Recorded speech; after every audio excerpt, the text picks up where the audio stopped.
They're replacing us in our own land. They're invading our streets, our homes. We must stop them. They are not invading us. They're just arriving looking for opportunity. Islamization is a direct threat to our values. Refugees are a threat to our culture. They are not a threat. They just want a safe place to live. We must control our borders to protect our way of life. Our jobs and our security is in danger. Borders don't protect us from hate. Dialogue does. Migration brings crime and chaos. Our country will not be a dumping ground for illegal immigrants. What really threatens Europe is not migration, it's hate.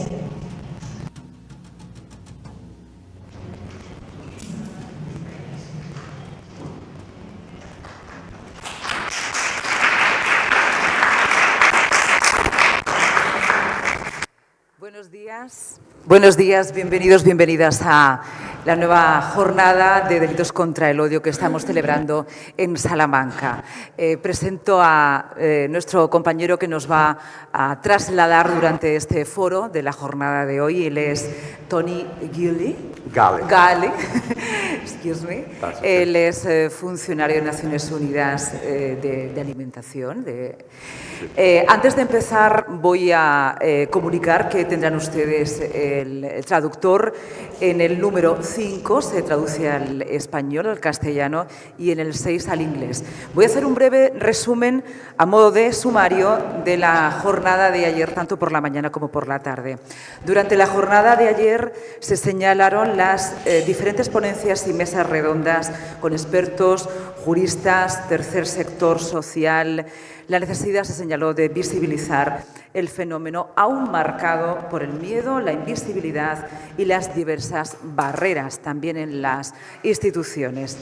Las diferentes mesas coincidieron en que la infradenuncia sigue siendo el principal obstáculo para comprender la verdadera dimensión de los delitos de odio y está vinculado estrechamente con la infradetección y la ausencia de confianza en el sistema. Se exigía reforzar la acción institucional, tanto de las fuerzas y cuerpos de seguridad del Estado, como también una respuesta integral durante todo el proceso para romper el silencio. Asimismo, se puso de relieve la necesidad de una formación sólida y transversal para identificar cuáles son los discursos del odio en los diferentes ámbitos: educativo, judicial, policial, también mediático y especialmente digital, para la lucha contra los delitos de odio. Simplemente señalar, una de las grandes conclusiones transversales es que el delito de odio afecta no solamente a la persona, al colectivo, a la comunidad, sino que supone una merma en los valores democráticos. Comenzamos el día de hoy. Thank you. Hello, everyone. As you mentioned, my name is Antonio Galli, and it's my pleasure to also introduce Lucia, who is a journalist here with us in Spain. Okay. Good morning, everyone, and welcome to this European Forum on Hate Crime, Hate Speech, Victim Support, and Multi-Stakeholder Cooperation. It's our pleasure to be here in Salamanca in such a distinguished and established institution as this one, with speakers and participants from different countries, institutions, and civil society organizations. Nos reunimos hoy personas que trabajáis desde diferentes ámbitos muy distintos: instituciones, universidad, sociedad civil, fuerzas de seguridad, redes europeas y organismos internacionales, con una preocupación común, y es cómo mejorar la respuesta frente al odio. The idea of today's program is not only to discuss hate crime as a legal issue. We want to look at the broader response system, how victims are supported, how institutions cooperate, how hate speech is monitored, and how communities can rebuild trust. Por eso este programa está pensado como todo un recorrido. Empezaremos con una mirada europea, después hablaremos de la infradenuncia, de la justicia restaurativa, de los ecosistemas digitales y finalmente de la cooperación multisectorial. La idea es conectar diferentes experiencias, además de no solo escuchar las diferentes ponencias. And because this is an international forum, we'll switch between English and Spanish simultaneously. We won't be translating everything, but there'll be enough translation so everyone can get the idea of the main topics being discussed today. Iremos alternando diferentes idiomas para que el foro sea más ágil, más natural y también más cercano con todas las personas aquí que están presentes. Así que si en algún momento pues cambiamos de idioma, no se preocupen. La idea es acompañarles en todo el recorrido. Thank all of you for coming, and thank everyone who is online with us as well and couldn't make it here today. We'll go ahead and get started for the day. Vamos a empezar la primera sesión, ¿no? Sí. Hemos cambiado de idioma. Abrimos el foro y empezamos con una mirada amplia al contexto europeo. En los últimos 10 años se han producido importantes avances, lo decíamos también ayer, en materia de los delitos de odio y del discurso, la legislación, estrategias en redes de cooperación, formación y también en las herramientas de seguimiento. At the same time, though, progress has not been linear across all of Europe. Some countries have strengthened their response systems, while others face political, social, institutional setbacks. This is why the first session helps us understand where we've come from and where we are today.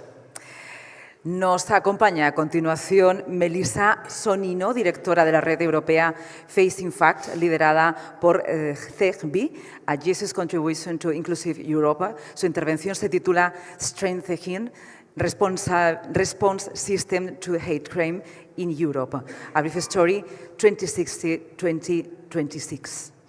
Yes, Melissa will help us think about hate response systems as an ecosystem. That include public institutions, law enforcement, civil society, communities, researchers, and this is what she also would call change agents. Melissa, thank you very much for being with us. The floor is yours.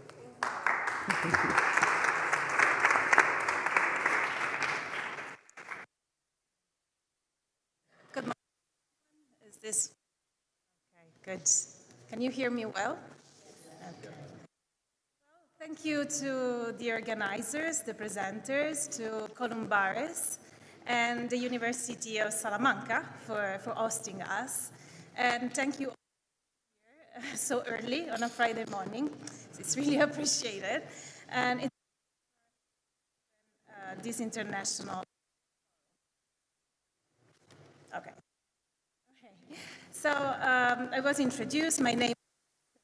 And I lead the Facing Facts network at CG. Today,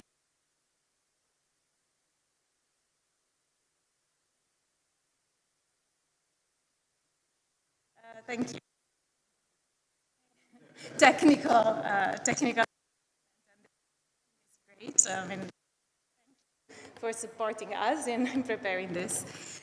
So today I'd like to share with you what I have learned in 15 years of doing this work and about how Europe has responded to hate crime and where we now stand.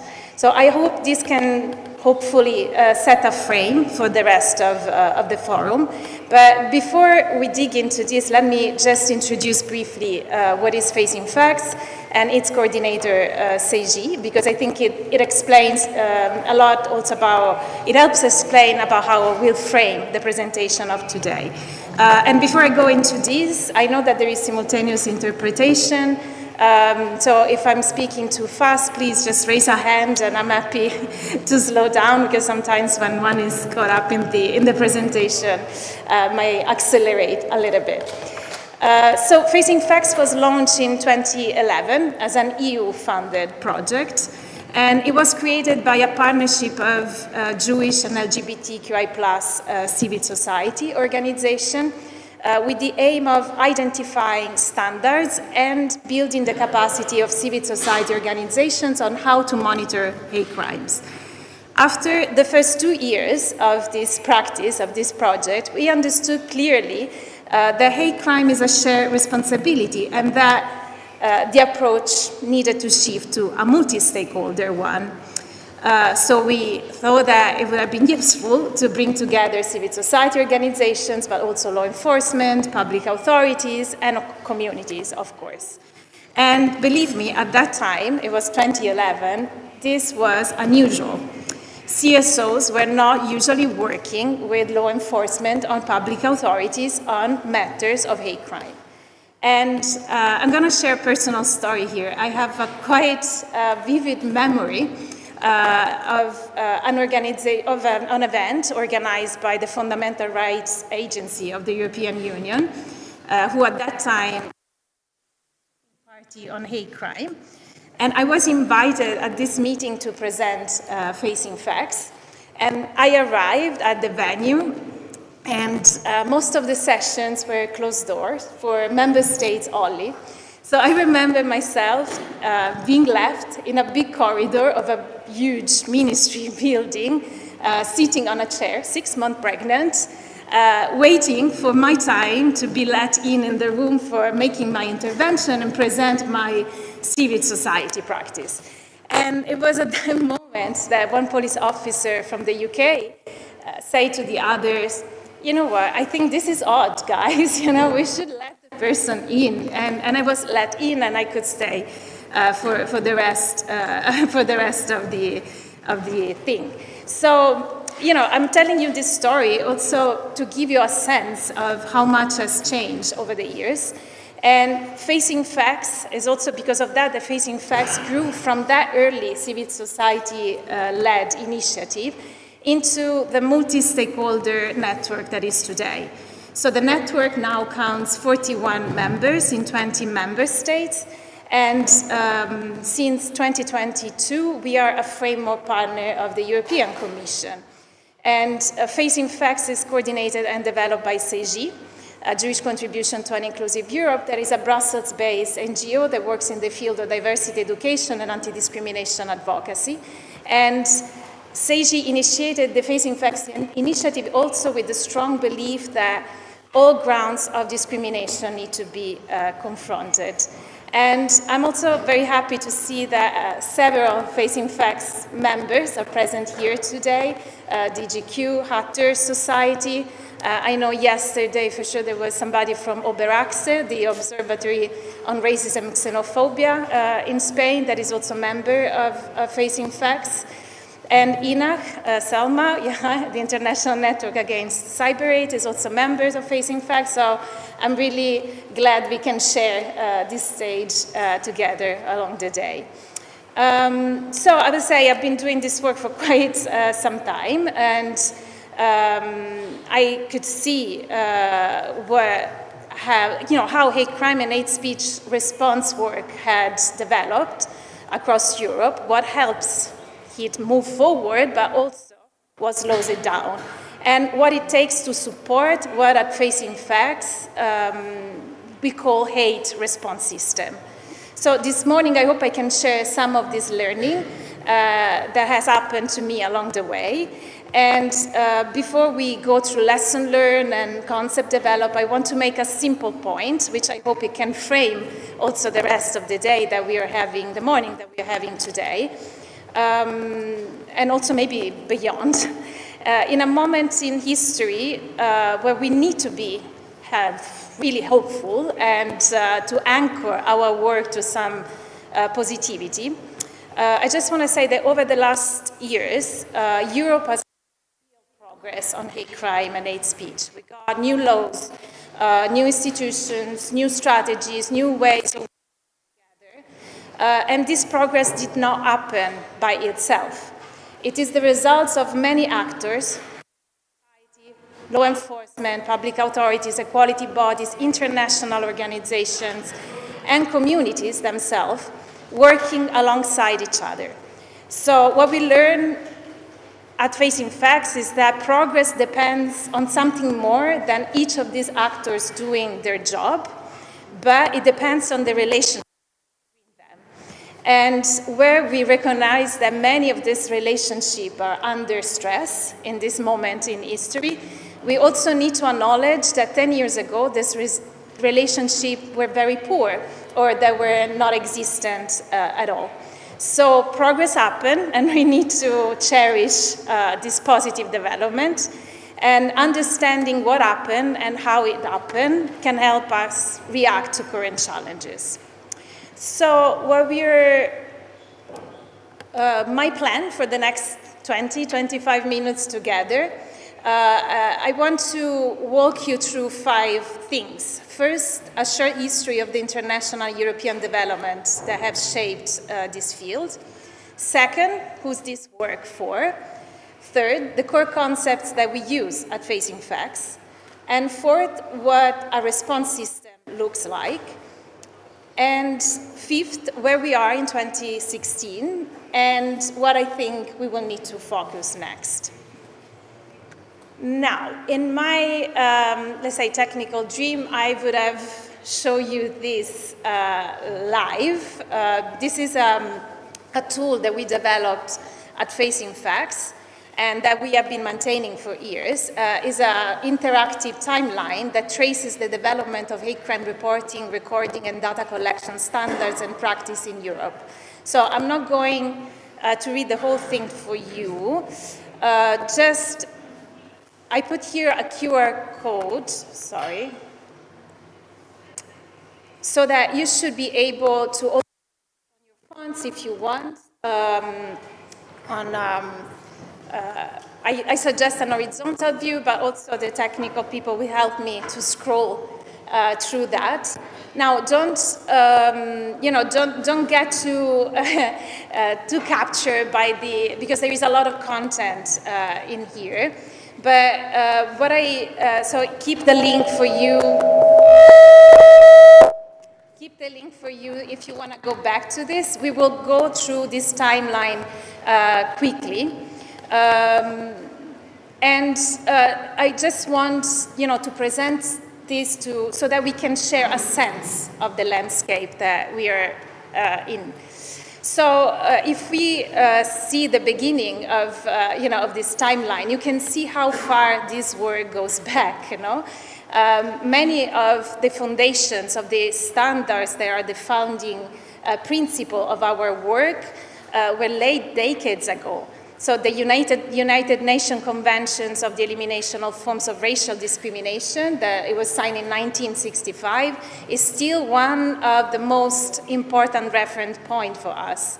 The early commitments at the Council of Europe with its European Commission on Racism and Intolerance and the OSCE levels. I don't know if, Alex, you want to show some of it and just scrolling down for us. But there are some, for us, there are some important standards that have been developed over the years, and the OSCE ODIHR has been quite central to this development. The OSCE, with their ministerial council decisions, have really set the ground for monitoring work that is still happening. Today, it's thanks to the OSCE work that member states, participating states of the OSCE, started to have an obligation to deal with hate crime, to record data on hate crime, and most importantly, to publish data on hate crime. And over the years, from 2004 on, this recommendation and decision from the OSCE has also have led to the appointment of national contact points from member states that had to report to the organization about what was happening at the national level. The general recommendation of the ECRI are also very important. Some of them are really setting some of the standards, for instance, on cooperation between civil society organizations and public authorities in terms of sharing information or encouraging and foster cooperation among these actors. Then we have judgment from the European rights that are reported in this timeline. because those have helped also set some standards in the area of obligation of, for instance, identifying the bias indicators when an event happened, when an incident happened. The OSCE, with its Office for Democratic Institutions and Human Rights, has also produced a lot of guidelines and publications that help also the technical development needed for member states to record hate crime properly and to respond to hate crime properly. And I don't know if it's possible to scroll a little bit through the thing, but so I was saying the recommendation from ECRI, the OSCE Council decisions, but also in this timeline you will see that we also include some or milestones from civil society organizations. For instance, in 2008, ILGA Europe, the pan-European organizations that advocate for LGBTQI+ rights, publishes its handbook on monitoring and reporting homophobic and transphobic incidents.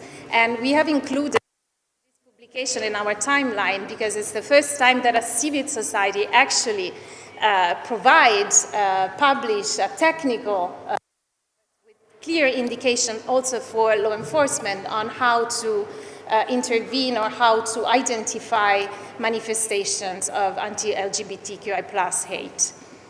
Of course, then we start to have also key EU milestones with the 2008 framework decision of the European Commission that really set a sort of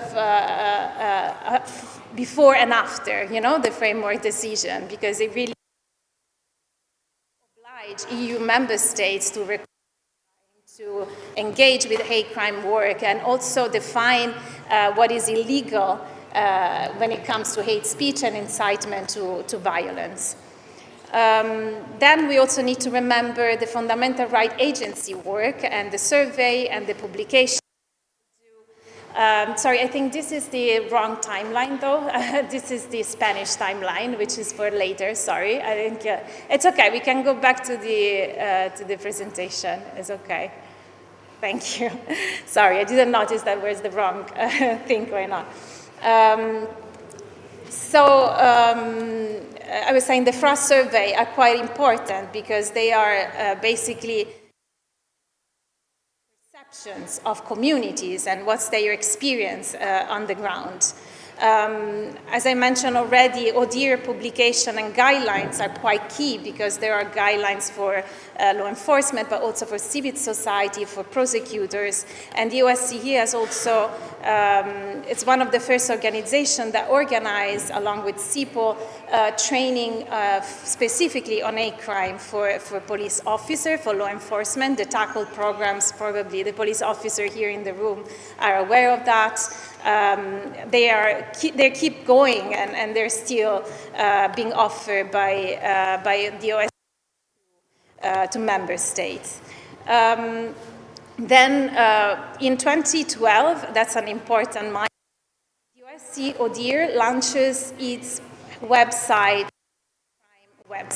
And if you don't know it, I think it's really a to-go place if you want to have figures about the hate crime situation in the OSCE countries.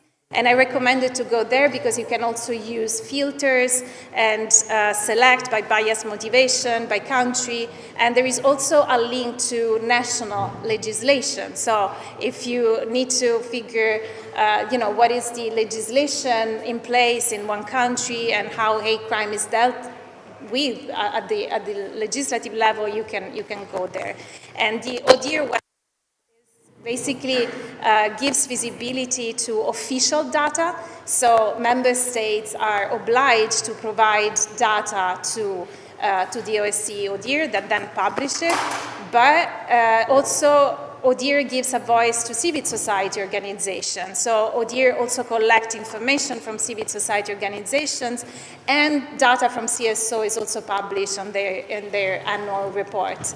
So I think it's also good to see, for instance, if you look at the situation of a member state, it's always interesting to see see, for instance, if for some years they haven't reported any official data, or, oh my God, is that a sort of signal that I need to cut it? Okay, I get it. Then we got to 2012, where we had the Victims Directive, which is another milestone.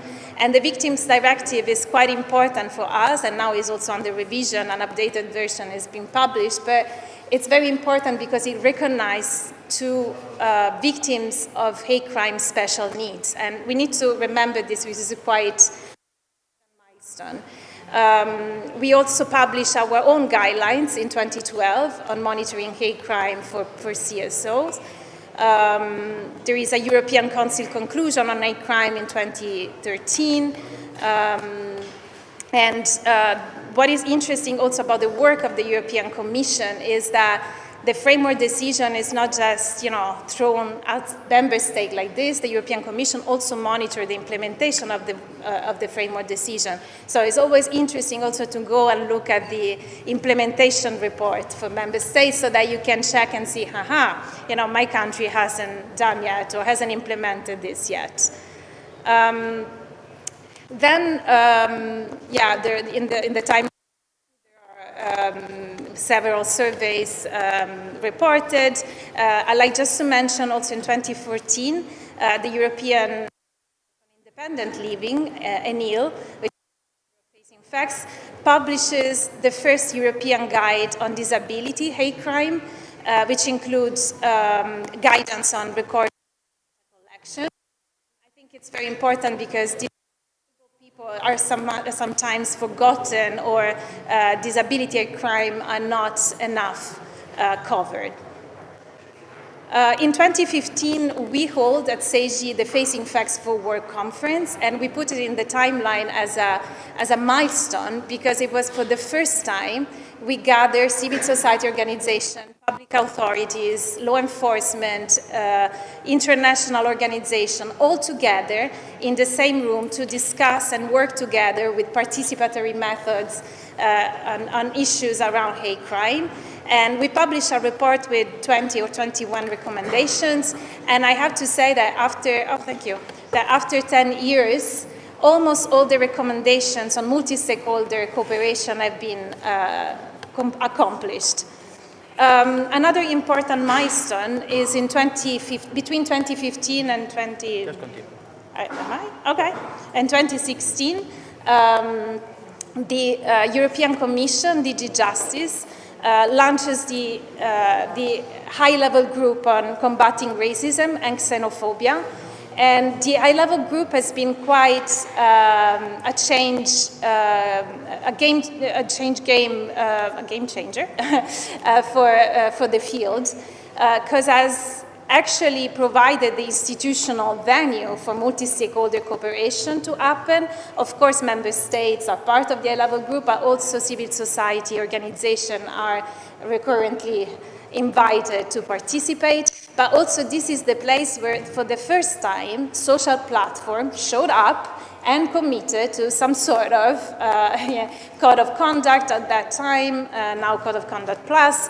But for the first time, an EU institution, quite ahead of time, because back in 2015, it wasn't really that common. So a small group of had to come into the room and say, okay, we commit to do something, okay? This is a non-binding agreement, but we are still putting our face in here, and we are recognizing that there is a problem on our platforms. Another thing that it can be interesting is that the FRA has published also a comparison on hate crime. So if you want to go on the Fundamental Rights Agency website, you can also access these resources where you can find all the good practices, best practices, also filtered by country. And in 2016, we launched Facing Facts Online. Just for the has a coordinating role in the high-level group on hate crime and hate speech of the European Union. And in 2016, we launched this online learning platform because after 2 rounds of train the trainers on hate crime, we realized there was a need for making more accessible the on this subject. And thing that I think is important to mention here is that under the high-level group, there were many soft standards that have been produced, so the so-called key guiding principles, and the high-level group has produced standards on key guiding principle on data collection, on victim support, on cooperation with civil society organizations. So there is plenty of standards to look at there. And of course, there is a lot in there, and if we just get to the most recent time, and now my presentation is gone, which is fantastic. Okay, go to the most recent times, the European Commission has started to adopt several strategies on different forms of discrimination, the EU strategy on anti-Semitism, the Roma strategy, the anti-racism strategy. They all have been updated very recently, and these are all comprehensive strategies that also look at other policy areas, not only hate crime and hate speech. There is a sort of, recently, just in the last 6 months, the European Commission has updated, plenty of these strategies, so that's an important framework for us. And of course, just to mention the new regulation and standards that actually address online challenges. So in 2022, the European Commission, the Digital Services Act, that entered into force only in 2024. And so we are all still quite confused about that, and the European Commission colleague will probably address that later today. But what concerned us is that the Digital Services Act has brought many new actors into our system, and we need to figure out, as civil society, as law enforcement, as public authority, how we're going to deal with that. I really invite you, if you have time, maybe to go through that and to scroll into this. And I just want to take now the to another level. Behind every standard, every directive, every guidelines and law that we walk through now, and I hope it wasn't too boring without seeing that on the screen, but we just need to remember what is the main purpose here. And the main purpose for us should be to support communities that are targeted by hate crime and hate speech.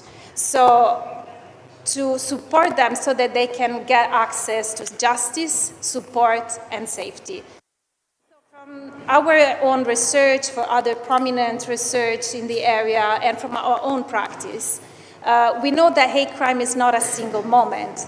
Its impact is lived over the time, and it shapes how a person moves through their day, feels safe, whether they trust the institutions that are supposed to protect them.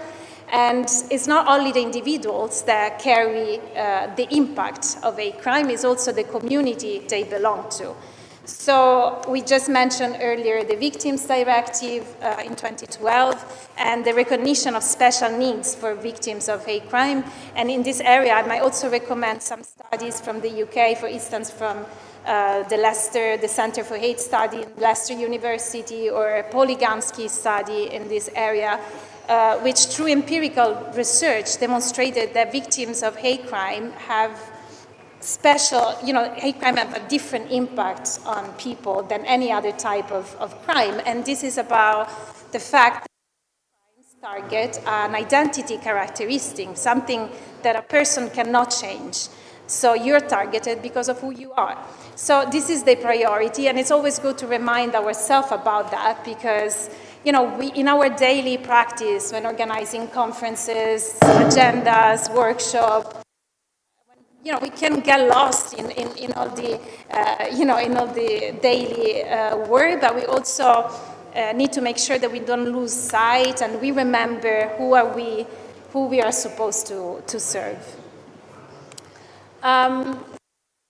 Use three core concepts from the facing facts practice. I'm gonna name them now so that we can dig into this a little bit more. So first, a victim and outcome focused approach. So it means that we measure everything that we do, whether it improves outcomes for victims and the communities they belong to. Second, hate crime response system. So it means recognizing that no single actors in our system can deliver this outcome. So access, justice, and support, access to justice for victims. No single actors can do that alone. And mechanism for cooperation. And these are the that make stakeholder work in practice. So when it comes to victim and outcome focus, basically we need to start from the experience of victims and communities that they belong to and ask one very simple question. What outcomes do they need from a response? And our research, together with international standards that we have just identifies three interdependent outcomes.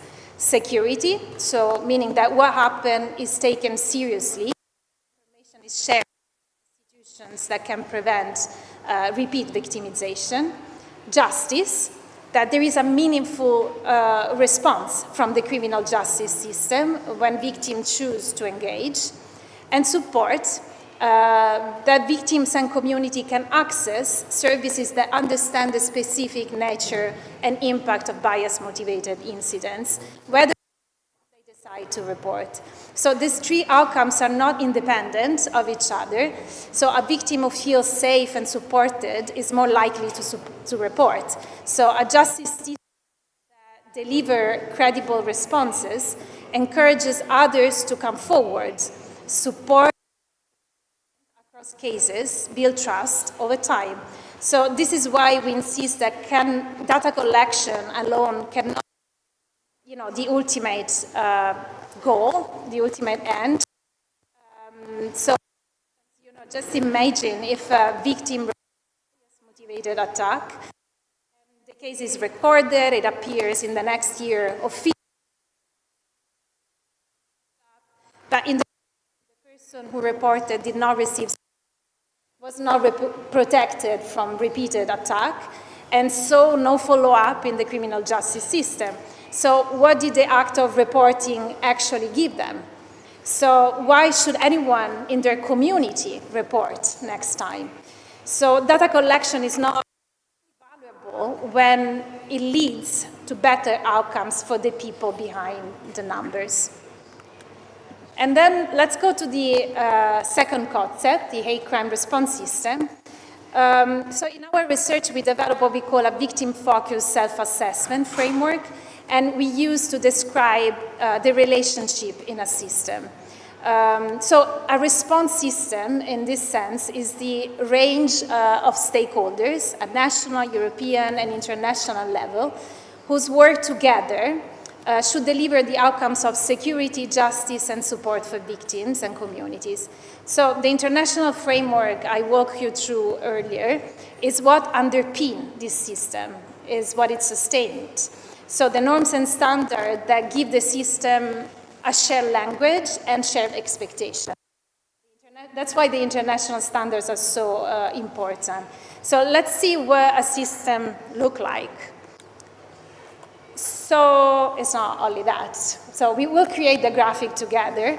So at the center, we always have the victims and community, and everything else in the system is built around them.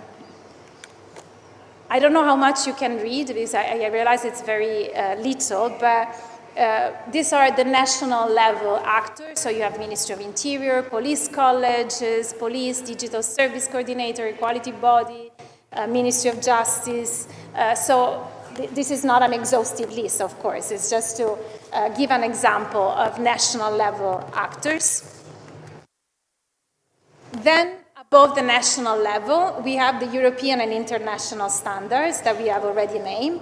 So we have the European Commission, the Fundamental Rights Agency, the Council of Europe, OSCE ODIHR, United Nations, and all these actors in different ways, they also collect data on hate crime and hate speech. So, yeah. And for instance, when it comes to the high-level group, they also offer a space for member states to see together and also encounter communities and other practices. Then we add another layer, the orange one, and these are the EU instruments. So the 2008 Framework Decision, the Victims' Rights Directive, the Digital Services Act. So this is sort of the EU legal backbone that also is supporting EU national response system. And around all of this, we also added the green one, which are the blobs and blossers. They are the new actors that are brought in by the Digital Services Act.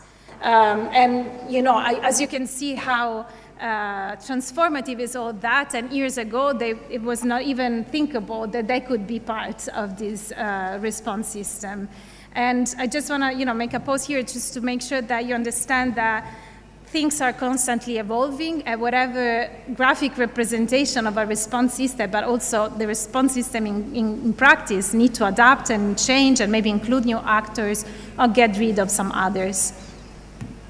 And then what we have next, around all of these, there are the networks and the programs that hold it together, that hold this system together. So we have Facing Facts programs, INAC, ISTAR, which is the network of the OSCE ODIHR on victim support, the OSCE training programs for police officers and prosecutors, key guiding principle. These are all basically standards and activities and networks that hold the system together. And you know, we shouldn't see these things as separate things. They are pieces of the same pictures. And the pictures only appear, so the system only appears when the pieces connect. And alongside the system map representation, we also develop what we call the journey of a hate crime case.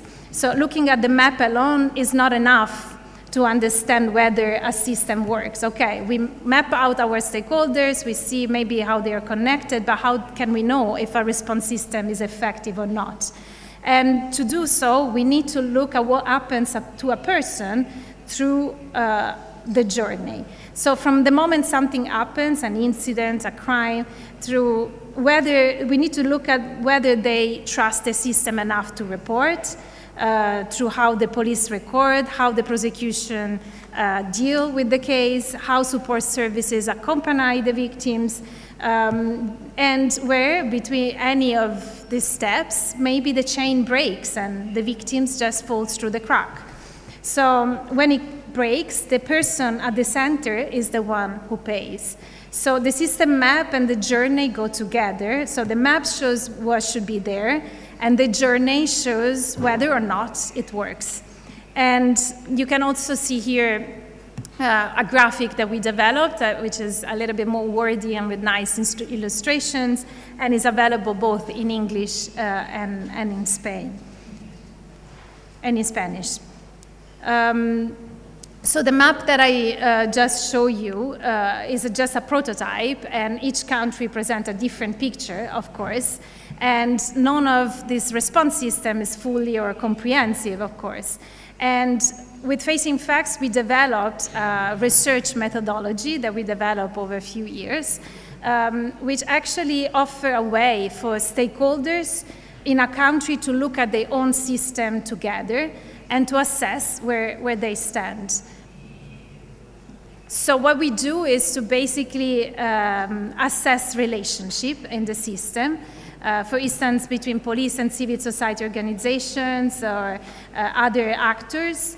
And we ask two questions. So is there a framework in place a law, a protocol, a contact point, a data sharing arrangement, and is the framework actually being used in practice? Are there regular meetings, named contact points, evidences of cases that were dealt with successfully? So we then assign a color to each relationship, and when we assign red color, it means that the relationship is very poor. When we assign amber, it means that maybe there is some adequate framework but not sufficient. And when we assign good, it means that there is a good framework in place and there is also evidence of regular activity. So coming back to the international standard mentioned earlier, these are providing the guidance and obligation from member states. So also to understand what these international standards means in practice, we need to look at the national journey of hate crime and at the system and the connection that are underpinning this system. Here you also have a national timeline for Spain. Maybe that could be interesting, and you can go through the national developments that have happened in the country. And I'm just showing this not for putting Spain on the spot at all, but it's just to give you an example that maybe you can also relate to. And this timeline is also updated until 2019, because it was when our project ended. And we developed with national stakeholders. So we really group all the stakeholders in a room together, and at that time, our partner for this was Movimiento contra la Intolerancia in Spain. So I think that that's also, something that would be very valuable to update. So I'm also, throwing this here. If there is anyone interested in, in updating this work, I think that could be quite interesting. And when it comes to, this is, for example, an example of a national system map from a country. And you can see it from our website. They're basically interactive graphics. So you can go and look at each relationship. And again, this is just an example. We have it for other 7 countries, actually. And you can go and look at the relationship, and this is again outdated because it's from 2019, and I'm sure many things have changed and developed also positively in the country. I'm just thinking about the work of Ondod or Oberaxe over their last 5-6 years, and it's amazing. So it would be really great to have the opportunity, to get and update this graphic. But it's quite funny because, if you then click on the cross, you can also get maybe some video contribution for some of the change agents that we interview at that time. So I think that's also an interesting thing you can do. And this is just to remind ourselves that the response system is not only made by the institutions, by the laws and the standards that we have been looking at until now, and it's made of people, real people in real jobs who decide every day whether to pick up the phone or to send an email, whether to attend a meeting and meet with communities, whether or not to take a case seriously, which is also very important, and whether to push for a better outcome or just to let it slide. So this is something we have learned again and again over the last 15 years of our experience. The same law, the same institutions, the same framework can produce very different results depending on the people who carry the responsibility of implementing it. So this is something that we really need to have in mind, because in our practice from all stakeholders, we really met and encounter fantastic people that really believe in this work and that we call change agents. And finally, the mechanism of connections. We know that, we interview change agents, as I say earlier, so that's people that work inside the police, inside the ministries, inside civil society organizations, and we did so in 7 countries. And we ask what makes cooperation actually work, and one of the most consistent answer that we receive from all these change agents that we interview is that basically you need a person, you need a name, somebody you can reach out to. That really makes a difference. And I think this is, still quite relevant. And among the mechanism of connections that we identified, there's definitely the one of the critical friendship. We are aware that these relationships across the system are never easy, because civil society, law enforcement, ministries, they do not have the same point of view, and they also do not have the same accountability.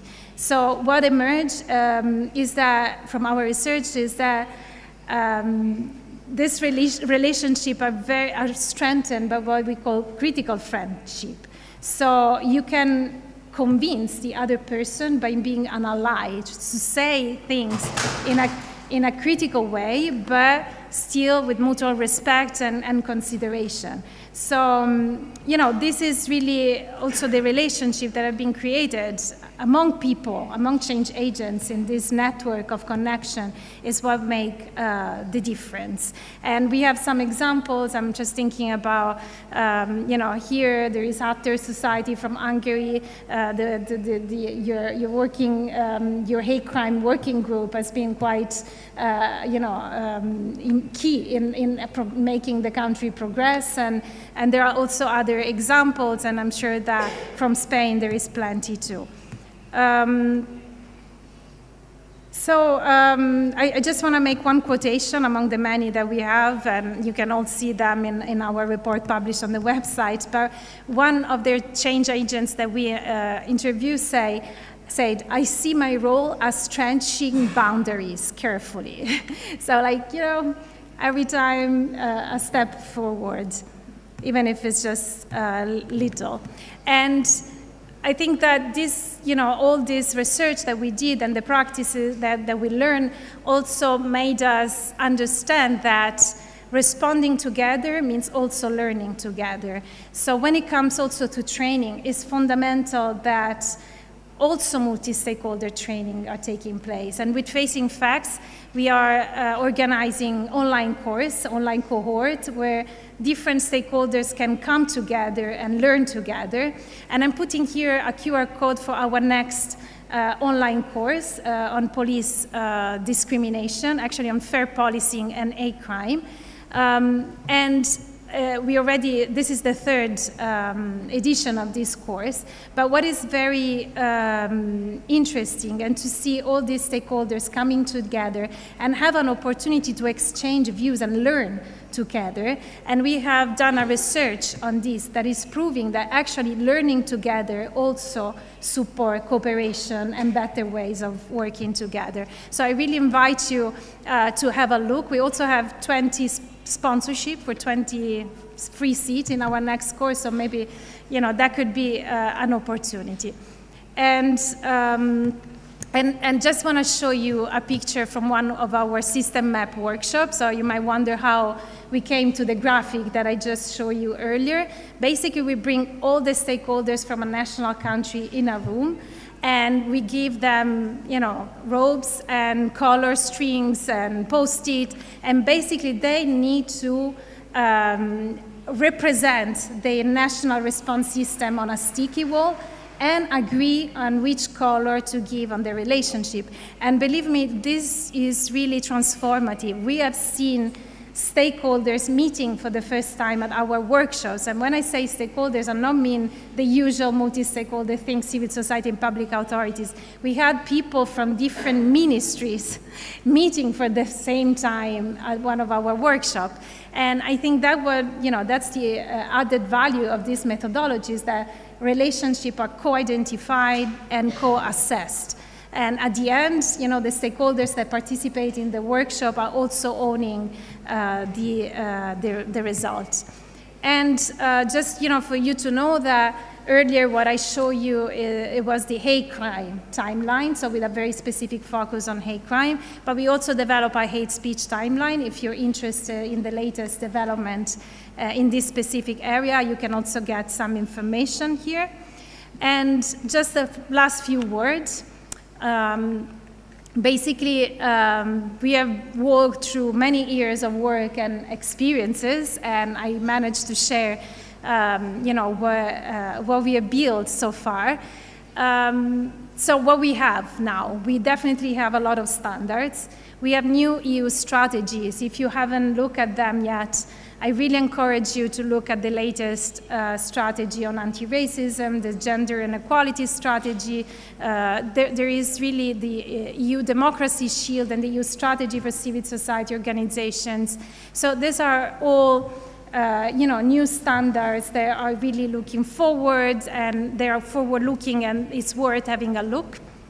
And we know that there are also many new national action plans and strategies. I know Spain has adopted new ones recently, but also in other countries.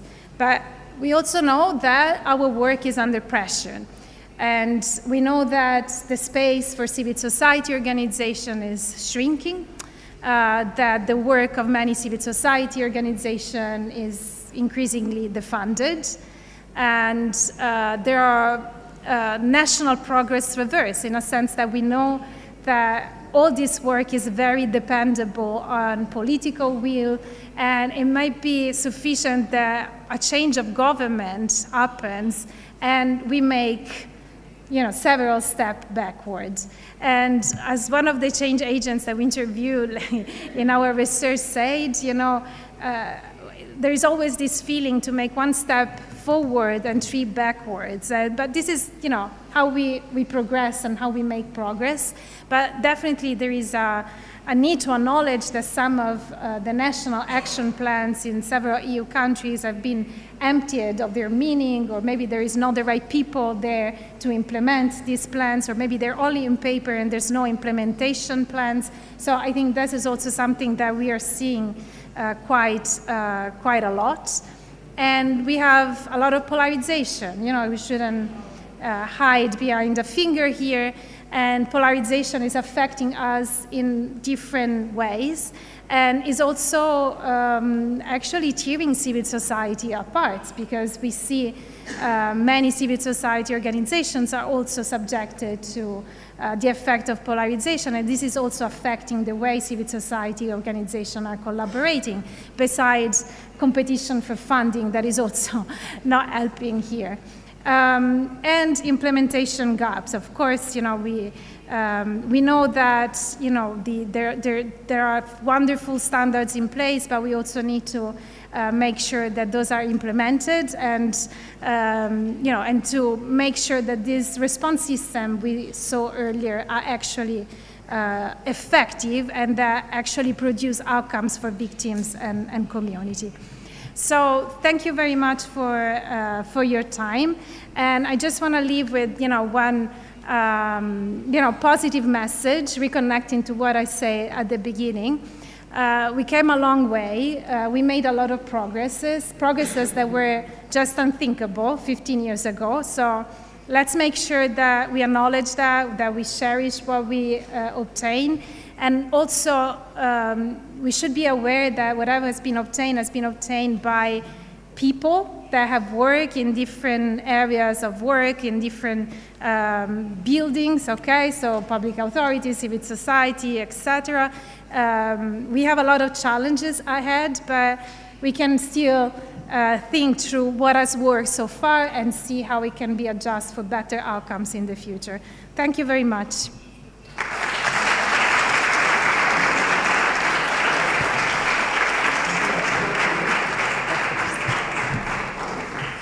No, thank you, Melissa, for giving us this broader perspective of the European picture on hate crime and hate speech, and for reminding us that systems are built over time and with persistence.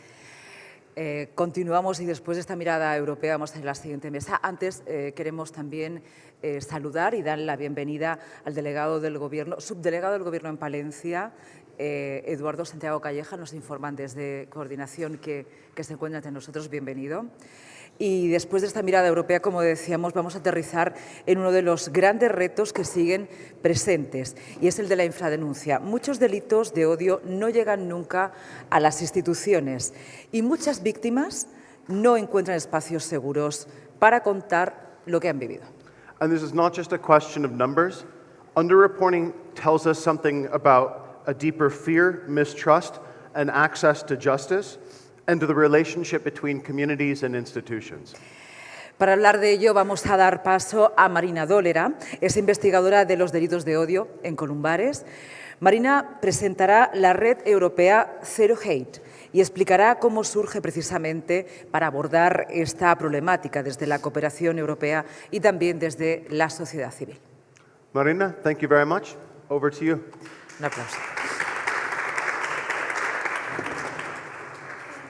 Marina.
Okay. Thank you. Hi everyone. I'm Marina from Columbares. And as Lucia and Tony said, I'm going to be introducing the Zero Hate Network and the challenge of underreporting. We come from Columbares, an NGO that is in Spain, mainly in Murcia, but we work all around in Spain, and we are started working recently in different European projects. Before getting to the presentation, I wanted to talk to you a bit about what the Zero Hate Network is, as many of you may not know what this network is. So it is an European network that we recently started. We created this network we initiated this network in Columbares with the main goal to strengthen collaboration against hate crimes and specifically in underreporting on hate crimes. As you all know, underreporting is the biggest problem in hate crimes, so we specifically wanted to work on that.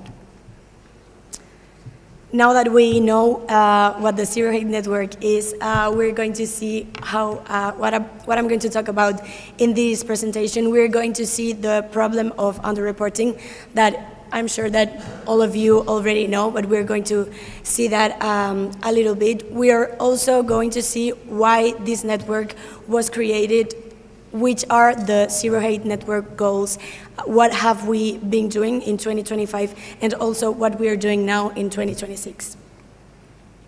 So, as I said, all of you already know that underreporting in hate crimes is a very big problem. We really wanted to give a response to hate crime and work on hate crimes, but we thought that we really needed to give a response concretely to underreporting in hate crimes. There are many different institutions that have studied underreporting. Concretely in Spain, the National Office Against Hate Crimes has been studying the number of underreporting. In 2024, they already said that 9 out of 10 people do not report hate crimes in Spain. And also different international institutions such as the Fundamental Rights Agency in 2021 said the same, but not only in Spain, but in an European and international level. Also, 9 out of 10 people do not report hate crimes. So this is why we started this network. In Columbares, we have been studying the underreporting from a qualitative perspective for so many years now. We started studying this in 2021, and we have been seeing the different reasons why hate crime victims do not report these kind of crimes. There are many reasons and many factors. There is not just one. we can see how the irregular legal status is a problem to underreporting, how also not having enough economical resources can also be a problem. Also, we have already seen that for hate crime victims, most of them, they think that it will not repair the damage that has already been caused for them, and that is very related to the lack of trust in the system. They do not think that their problem can be solved, so it's one of the main reasons why they do not go and report this kind of crimes. We also find that the lack of knowledge about the procedure is something that is a barrier for them to report. In many cases, we had been already seeing in our interventions that people many times do not recognize themselves as hate crime victims. So it's a very difficult thing for people to report when they do not know that they are a hate crime victim. So if they do not know that they are a hate crime victim and they don't know that what is the procedure or that they could report that acts obviously as a barrier that we usually find mostly in migrant people. And there are so many others, but for example, we also found that to not reveal the sexual orientation or the gender identity for people that are near to them acts also as a barrier in reporting of hate crimes. We had been studying all of this, and as we are a civil society organization, we had been giving the response that we could give, but we saw that obviously there are so many factors that we were not able to give a response to. There are so many factors, like mainly the lack of trust in the system or the feeling that it is not going to be an useful process, that we could not really intervene with that. So we really thought that working all together with the civil society and also law enforcement and universities, as they are, we from Columbares, as I told you, have been doing research, but mostly normally throughout the years, it's the university, the ones that are experts in research. So we need the help and the work of universities to have a research of quality and an efficient response to hate crimes. And we also obviously need the cooperation with law enforcement, as they are the ones that receive hate crime victims when they go and report this type of crimes. As you all know, underreporting is something that is present in every kind of crime, but it's not the same when it comes to hate crimes, as it affects more the victims, as it's something that is a part of their identity. So we really thought that we needed to work all together, the civil society organizations, law enforcement, and universities. So when we saw this, we studied REDOI, which is the Spanish network against underreporting in hate crimes. And throughout the years, we started this Spanish network in 2023.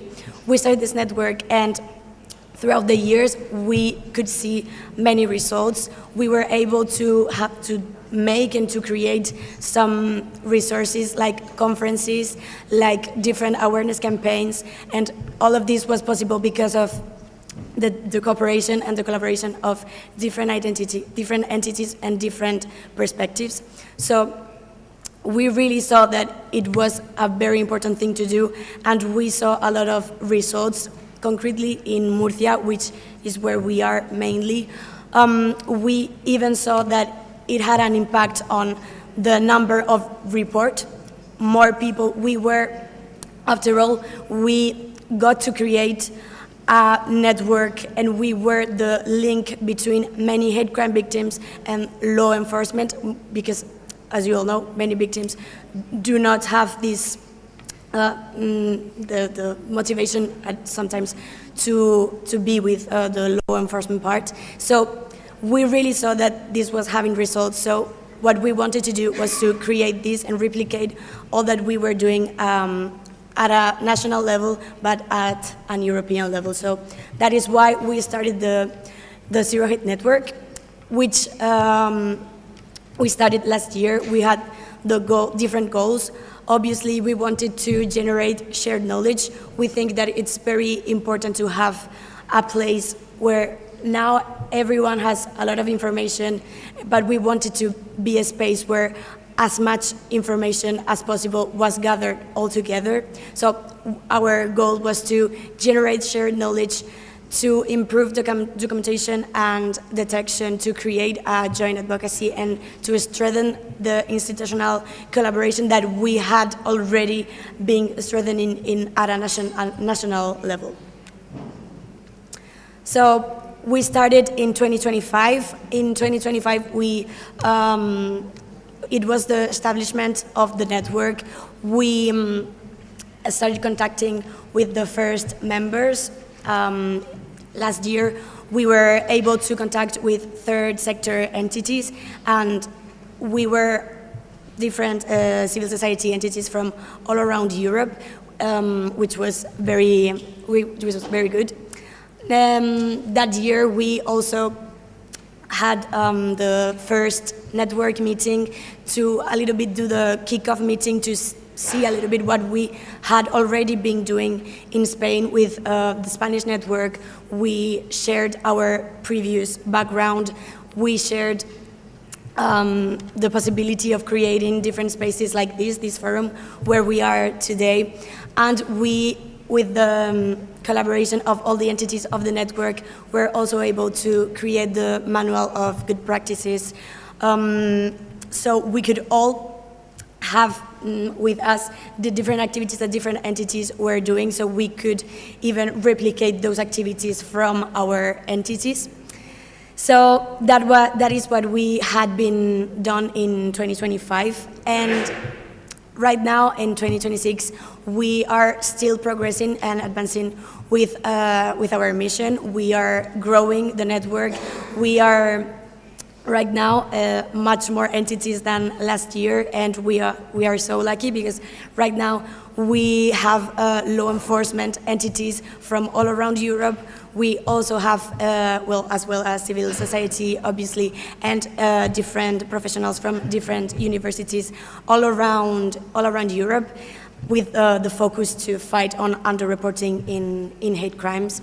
This year, we are creating and sharing the different experiences that we are implementing from these different entities and sectors. We're also working on the strategic plan of the network to see where we want to go, which actions we think it's possible for us to do all together that can have a wider and bigger impact, as we are much more present in Europe. And we're also working today on this forum and the event that we had yesterday, and we will be also working on expanding the network and on different online meetings. I do not want to waste any of your time, so I just wanted to end with this sentence that I think that represents very good what we are doing, not only with the network, but also from Columbares and from this event and all of the entities that are here today. And it is that no one can whistle a symphony. It takes a whole orchestra to play it. So that's what we hope that we are doing today. And thank you for listening.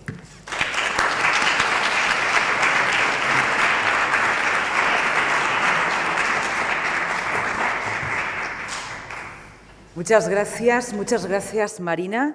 Has hablado de la infradenuncia, también de confianza, de necesidad de crear caminos más accesibles para las víctimas y con un perfecto inglés. Gracias. And this brings us naturally to our next question. What kind of justice do victims need? Is it really only a legal, formal response enough? Or do victims also need something else in terms of spaces for recognition, for accountability, repairing, and healing? La siguiente sesión nos invita precisamente a ampliar la mirada. Hablaremos de justicia restaurativa y el apoyo a las víctimas en los contextos de delito de odio. We're very pleased to welcome Lucy Jaffe, who is a restorative justice consultant and collaborator of the European Forum for Restorative Justice. Her session is entitled Restorative Justice, Strengthening Responses to Hate Crime. Lucy nos ayudará a explorar cómo la justicia restaurativa puede completar los sistemas formales, poniendo en el centro a las necesidades, los derechos y la voz de las personas que han sufrido el daño. Lucy, thank you for joining us. Over to you. Gracias.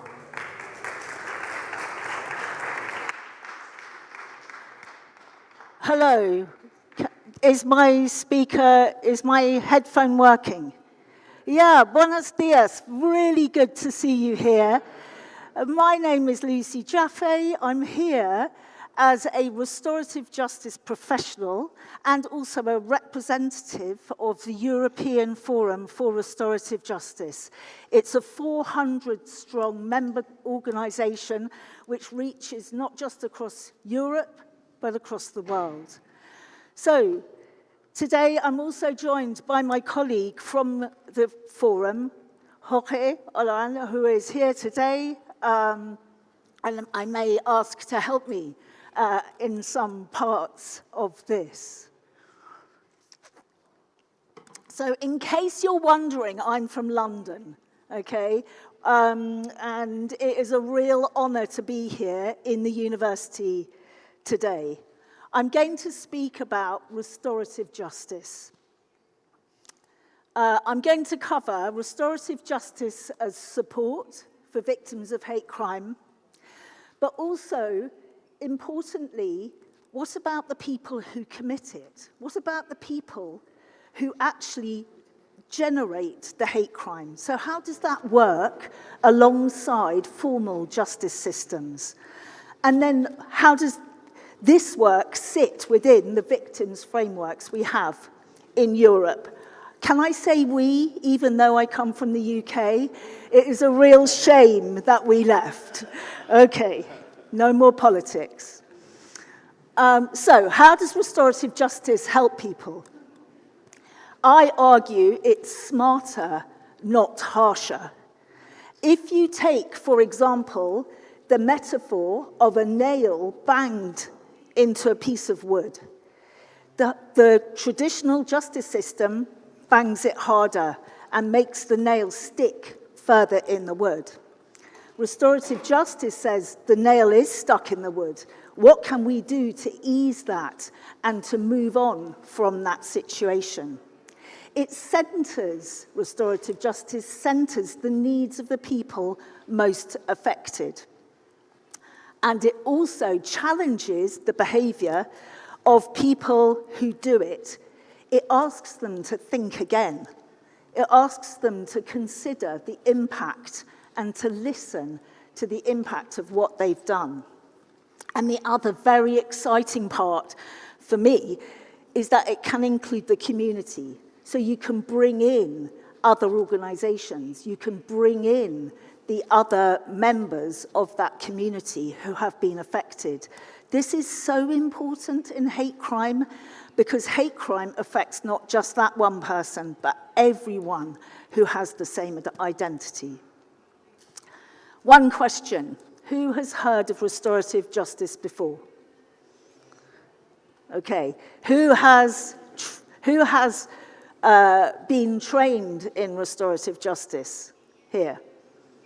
Oh, okay. Oh, great, at the back, fantastic. Has anyone participated as a victim or an offender?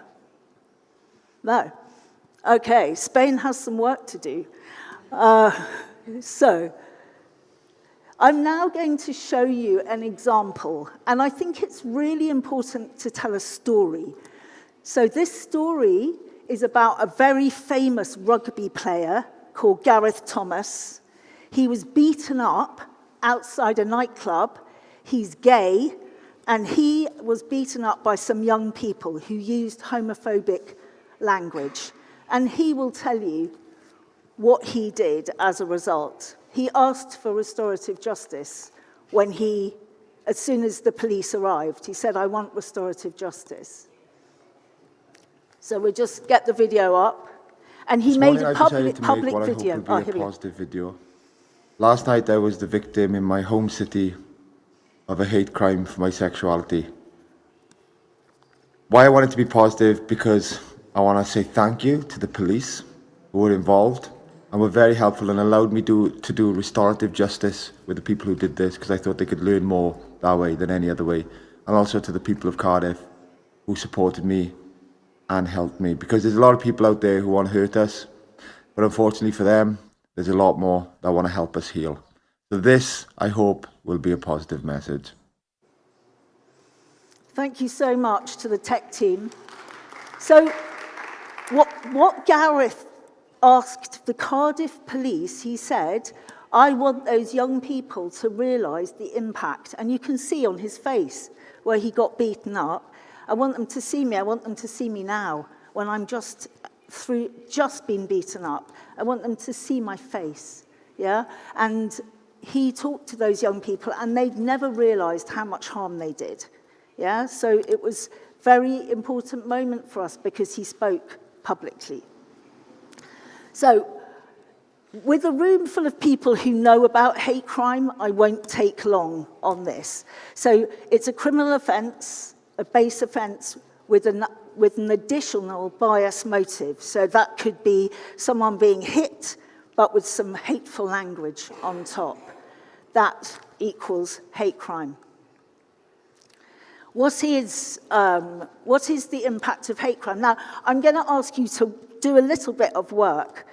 What is unique about hate crime? Why is hate crime different from simple assault? Why is hate crime different for, say, having your mobile phone stolen? What makes it different? What is the impact on that person for the harmer and their community? So I'm just going to ask you, maybe we just take 2.5 minutes because of time. So I invite you to turn to your neighbour and talk about what is unique about hate crime.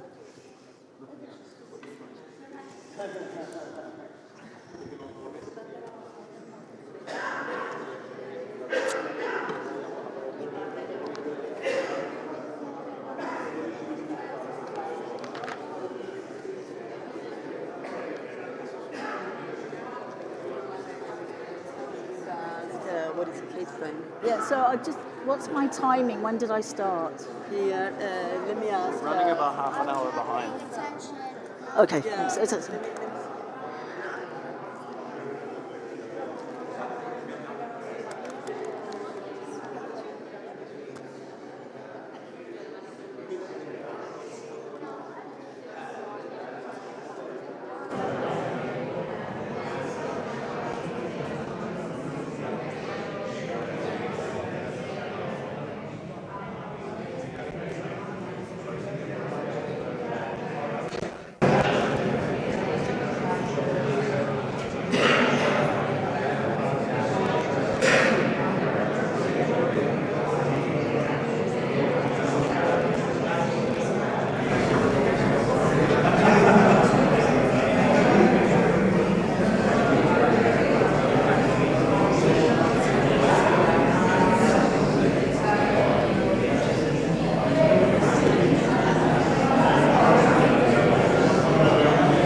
Am I on? Good talking, love it, love it.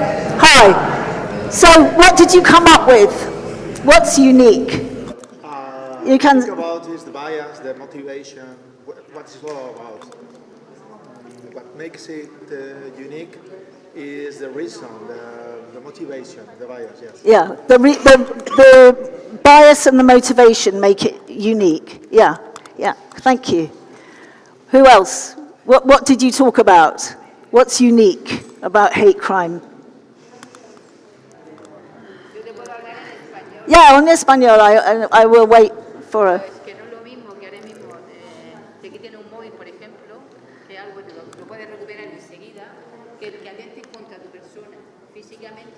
If they take your mobile, it's not the same that when they hurt you physically. Cuando es verbal o físicamente, te están hiriendo, están entrando, o sea, te están haciendo sentir mal. Y eso cuesta recuperarlo. Pero un móvil o algo material lo puedes recuperar. It's harder to recover from harm to your body or your feelings. Yeah, it's harder to recover from a physical, something like your mobile phone than if your body or your feelings are hurt. Yeah, and your identity, your very person, who you are, is challenged. Yeah. Anyone else? Some other ideas that came up? What's unique? Yeah, please. How the difference is also that it usually is related to some kind of structural differences in the society. It's not like those who are in power or who are the privileged community are attacked. Very often it's the people who are already disadvantaged. So that it's what is unique. And then we talked about a harmed person. It's giving the whole community a signal that they're not protected in the society and that they're not equal. And also for the harmer, in a way, like, you know, not respecting the rules in the society, that they can do what they want. And then you said that that's also a threat to democracy as such, at the idea of equality in our societies. Yeah.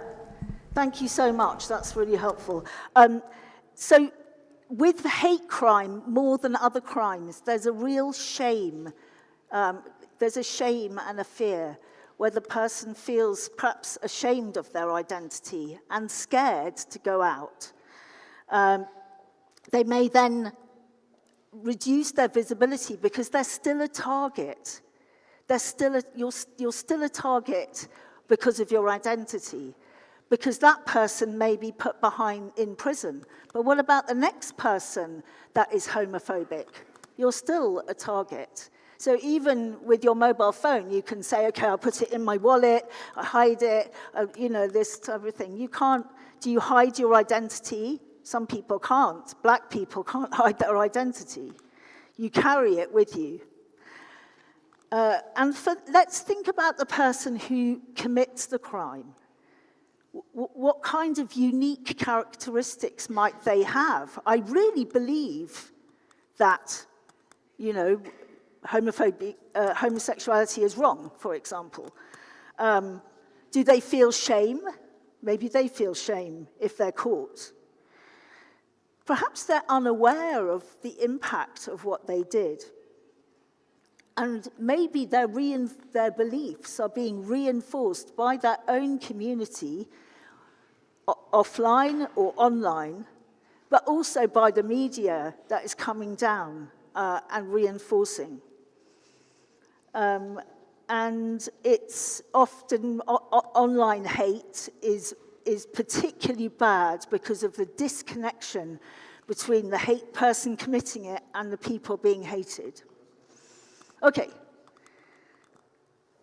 so the nature and dynamics of hate crime is that it happens every day, it happens on an individual basis, it happens targeted at groups, and it doesn't always reach a legal threshold. So what do we do where it's every day, day in, day out, but the police turn up and they're like, this isn't a sufficient threshold. What can we do?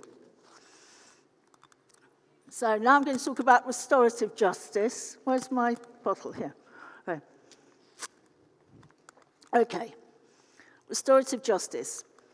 Restorative justice is different. And the reason it's different is when a hate crime occurs, the police come. And the person who did it and the person who suffered are pulled apart, okay? So the police officer steps in, yeah? And then it might be easier, actually. Can I borrow you? I'm not saying you did anything, okay? So if you just stand there. Can I borrow you? Okay, stand there. So we have a police officer. Will you be a police officer? Great. Okay, turn up. Okay, stop it. You know, you must You must stop this. Then we get maybe the solicitor. Can we have a solicitor to come? Yeah. And maybe we have a solicitor for the other side as well. So, you know, you go here, inside, yeah, like this. Sorry, here. Yeah. Then we have a judge. Who'd like to be a judge? Yeah, be the judge. Yeah. Mm-hmm. Yeah. So what about the probation officer? Probation officer? Yeah, come. Probation, yeah. Maybe the victim support person. Who wants to be victim support? Yeah? Can we go be? Okay. So I need you guys, you there on this side. No, you stay there, yeah. And you're right on the outside. You're right on the outside. So these people all come. The victim's there, the offender's here. Okay. Who else is involved in a criminal case? Community worker. Yeah, come. Where would you be? With the victim or the offender? With both, I think. With both? Okay, all right, yeah. We'll stand here. Anybody else we're missing? Anyone who is involved in a criminal justice case? Okay, we can have the court recorder, we could have the prison officer, you know, there's like a whole lot of people. And so, Salma, can you stand here, inside? So what's happened to these two guys? Huh? What's happened? They're completely separate. We keep them apart because of safety. That's the right thing to do. But what does restorative justice do? It might take someone like me to bring them together, yeah, and talk. Now, that is shocking, yeah? Everyone, the whole system, the whole traditional justice system is about this. Because the state looks after us. The state comes in, and rightly so. But what if the victim, I thought he's a victim now. Okay, what if you've got questions? Yeah, so you say, okay, you're very bad. You mustn't do that again. I'm going to give you a community sentence, and you will go and clean up the park for 100 hours. Okay. What has the victim had? What chance has the victim had to have questions about what happened? None. Yeah. So, what kind of questions might you have? Why did you do that? Why did you do it? Yeah. Why me? Yeah. Did you learn about this whole procedure that just happened? What did you learn about during the whole justice process that has it changed your mind? Do you feel remorse for your actions? Yeah.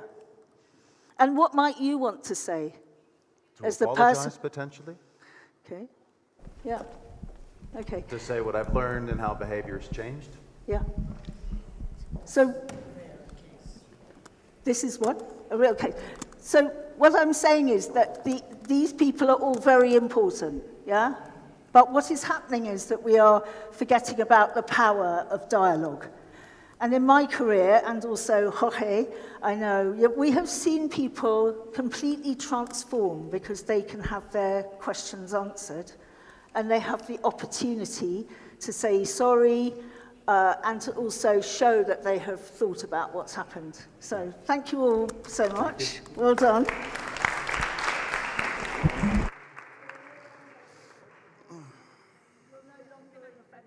You're no longer an offender. Good.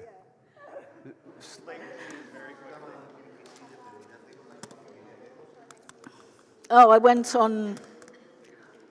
Okay, let's get going. What is a definition? Restorative justice refers to any process. This is enabling those affected by the crime to participate in the resolution. So, let's keep going. The EU Victims' Rights Directive, which Melissa mentioned, was passed in 2012. It's been updated and just been passed in 2026. It also has a definition of restorative justice. I could read it out, or it's up on the screen. It's really important it's voluntary. It really doesn't make sense if someone's being forced. Okay, so what is it? The ownership of the problem and solution lies with the parties most involved. It's trauma-informed, empathy-driven, and shame-aware. One of our mantras is, do no further harm.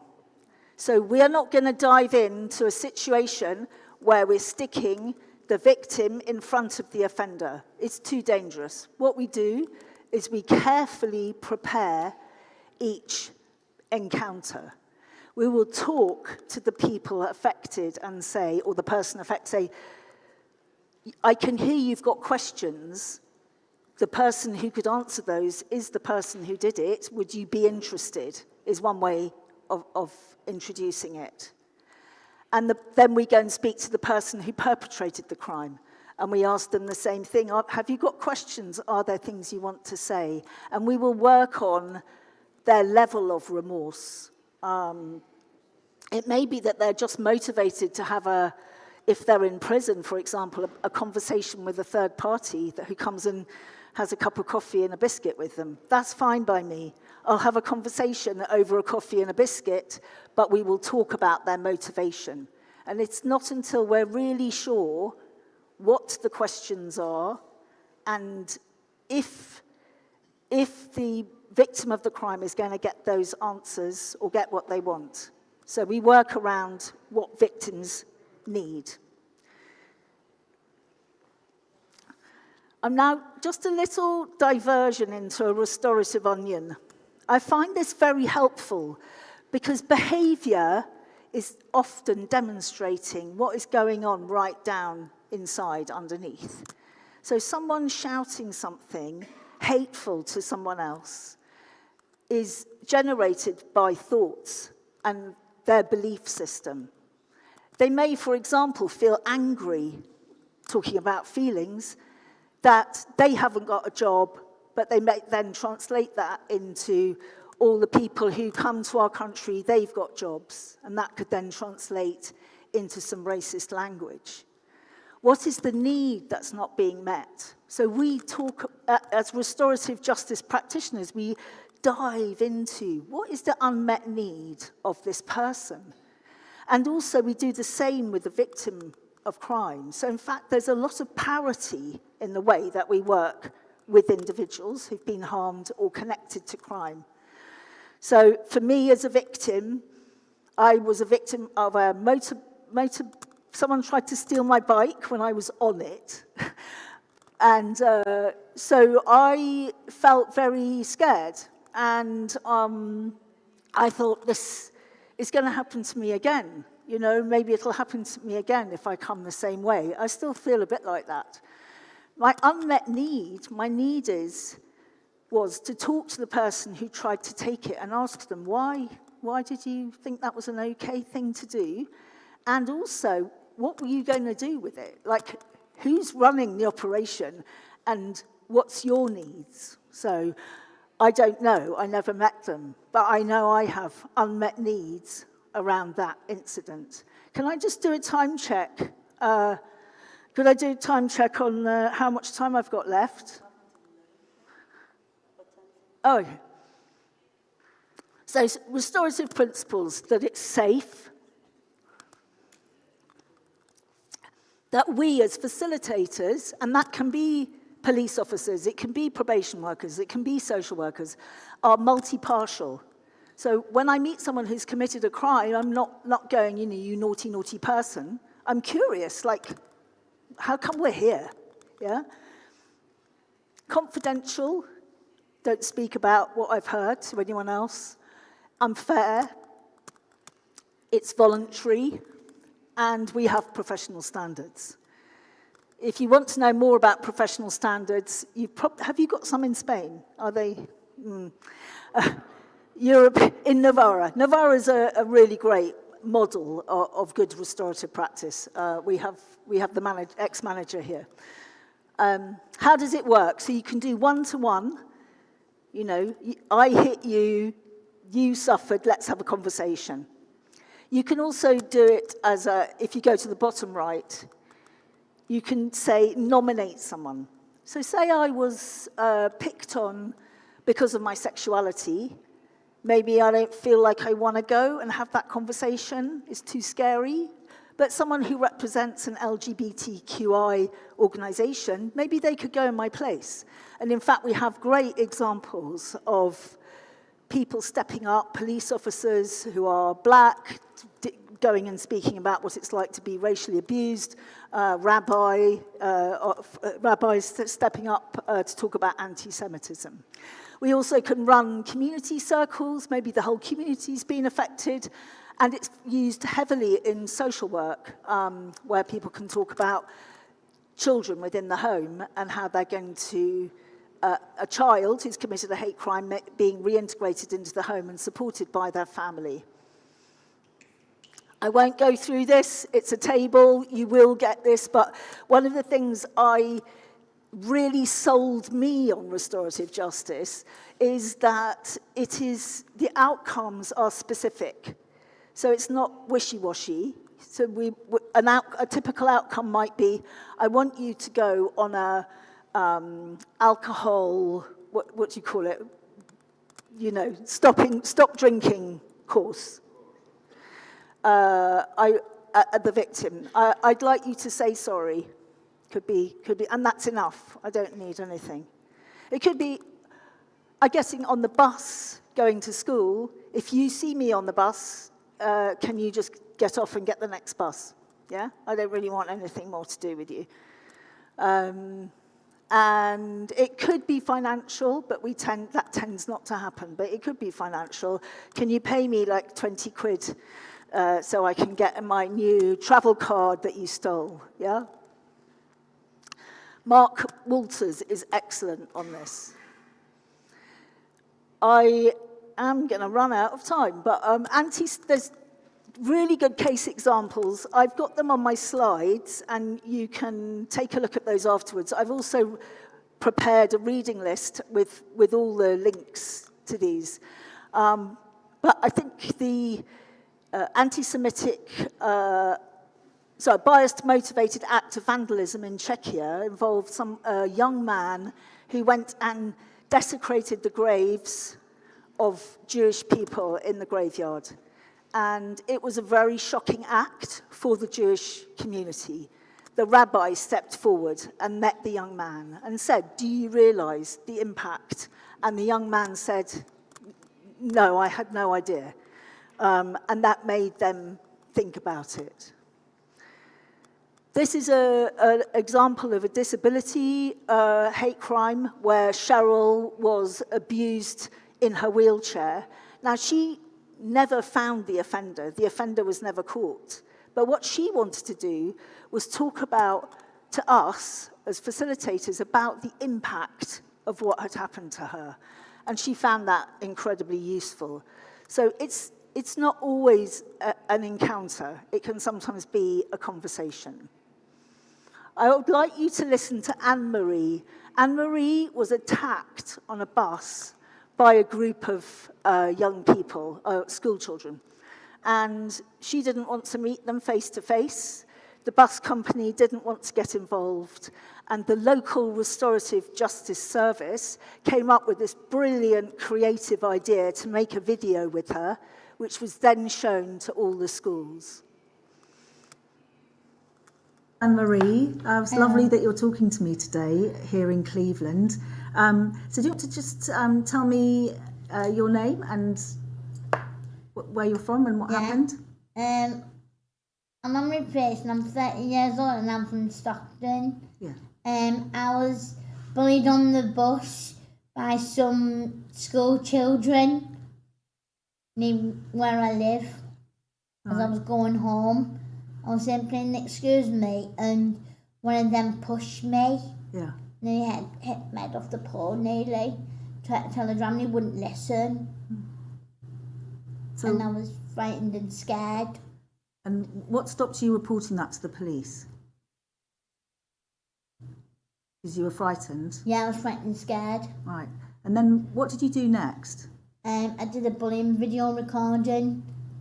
restorative justice with Paul. Yeah.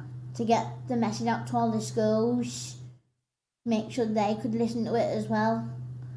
Yeah, and what did you want people to hear?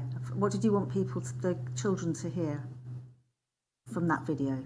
That I am who I am, not wanting to be treated fairly and be respected for what I am and who I am inside. Yeah. Just be treated for what I have, and it doesn't matter what I have, it's what inside that counts. Oh, that's such an inspiring message. And what would you say to people who are in the same position as you? If you ever get bullied, tell a police officer. It doesn't matter what you have, it's what inside that counts. Yeah. Be strong and courageous and be who you are. Well, I think that's going to inspire a lot of people. Do you want to say something else? Yeah. Please just be yourself, everyone. Don't let anyone bully you, no matter where you go. If you're ever scared, just tell someone, like a police officer. Just go anywhere there's a sticker with a thing on it, and just go to them and they can help you with the situation. They play a game and they can help you. Oh, Thank you. Thank you very much indeed. Yeah.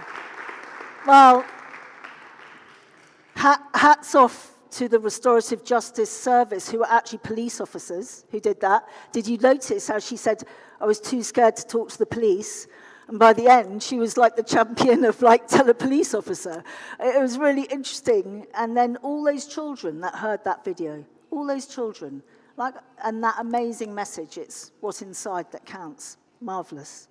So I'm going to jump now, because we don't have time. So there's a piece about race hate. There's lots of practical considerations. We work very meticulously as restorative practitioners. We take it very seriously. We do a lot of preparation. We move on a time frame that works with the individuals, and we speak to both sides. It's about relationships. So we build relationships with victims and offenders, and then we bring them together. Or we may be a shuttle, might go between them. So here's a question. Oh, I'm not going to talk about this. Do you believe that restorative justice referrals can be used as a diversionary measure? So do you think if someone says, yep, I'll do restorative justice, they should get a lesser sentence? Just a straw poll. Fully implemented, yes. If properly implemented, I've got here on my left. Yeah. Anyone else? Do you believe that restorative justice can be used as a restorative measure? Yes, on my left. No. Anyone think no, it should just be an addition? Yeah? Or is that your hat? You're moving your hat at the back. Okay, so I'm just going to ask you to think about our earlier discussion about the unique aspects of hate crime. So what are the pros and cons of using restorative justice, even if it's not diversionary? But what are the pros and cons of using restorative justice for hate crime? So take 3 minutes in your little groups, yeah? Or maybe 2, because it's 10:50. 1 minute, I'm being told. Okay, I got to 11, no? Okay. So just take a minute. What are the pros and cons of using restorative justice for hate crime?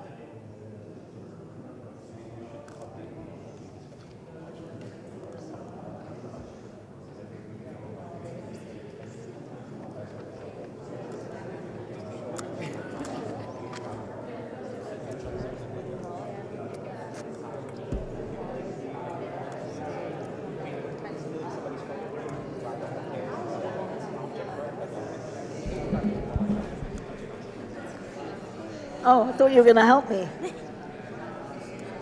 Okay.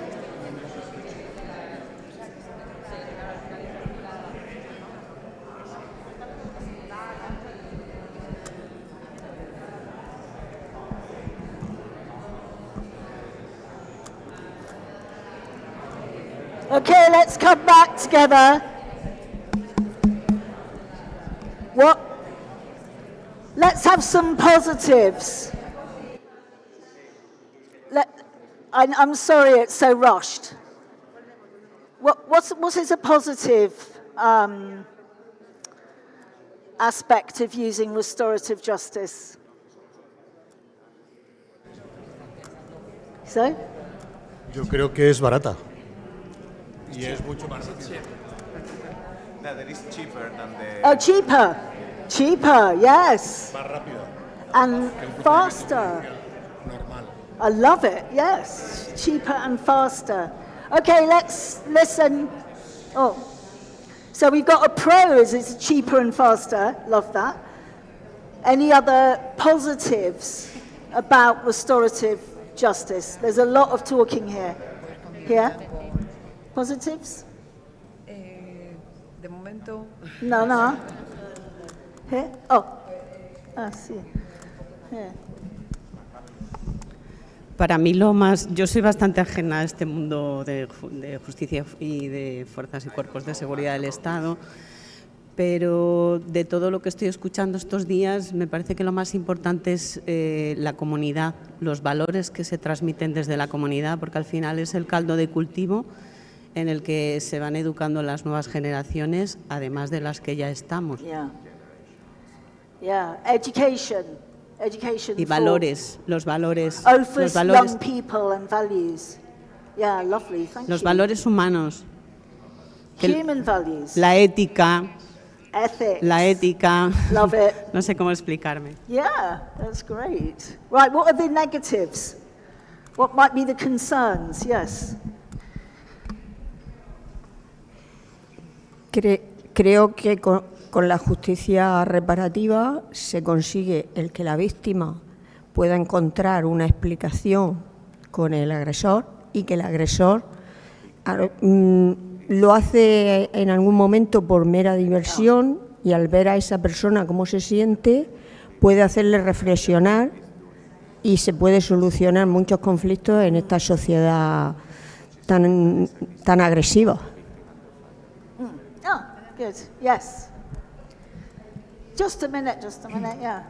Sí, yo también lo que veo es que está bien que el agresor también se encuentre con el que ha agredido, para que se ponga un poco en sus zapatos y sienta lo que a lo mejor no se ha dado cuenta, lo ha hecho así sin pensar o no sé por qué, y de pronto pues el pararse y pensar que lo que ha hecho es grave. Thank you so much. And we've got one more here. Yes, that's brilliantly put. Thank you, Lucy. I think one of the dangers may be to push the victim to enter into a process that perhaps the victim is not ready for. Yeah. We have to be very careful when we're preparing. For example, the language that is used can be re-traumatizing.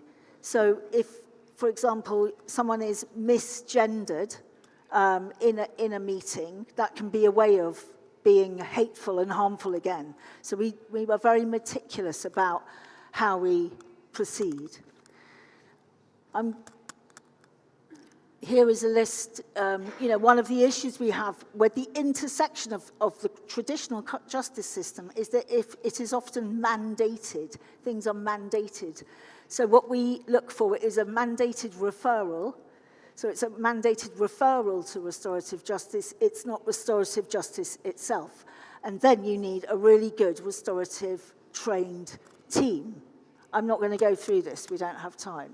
There are international victims frameworks. I touched on the European Victim Directive, a Council of Europe recommendation, and the United Nations Office on Drugs and Crime. There's also really good hate crime handbook produced by, I can't say, ODIHR. How do you say that?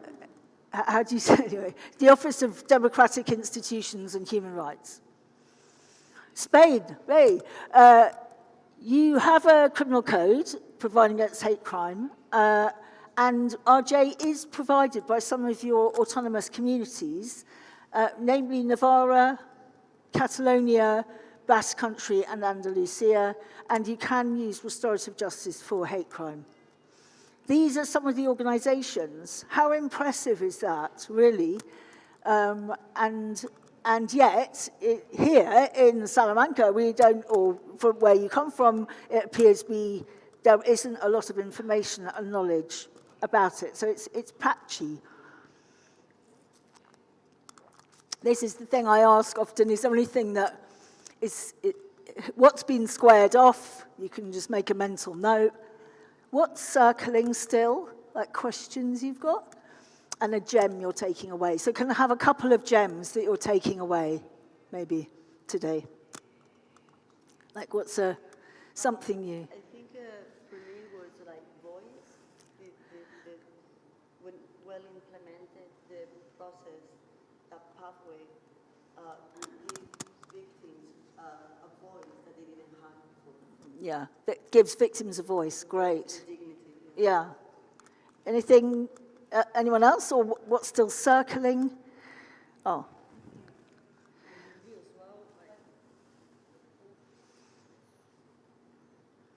I think it's also like that we have to face that the legal system cannot tackle everything, all the problems that people have, and the restorative justice gives another opportunity or venue to deal with these issues, not only hate crimes, but all the criminal acts. Lovely, thank you. Okay. Maybe to add on the circling stuff, it's maybe about how we make sure that restorative justice is part of that response system that we talked about earlier, because it's very often forgotten as a tool. Yeah.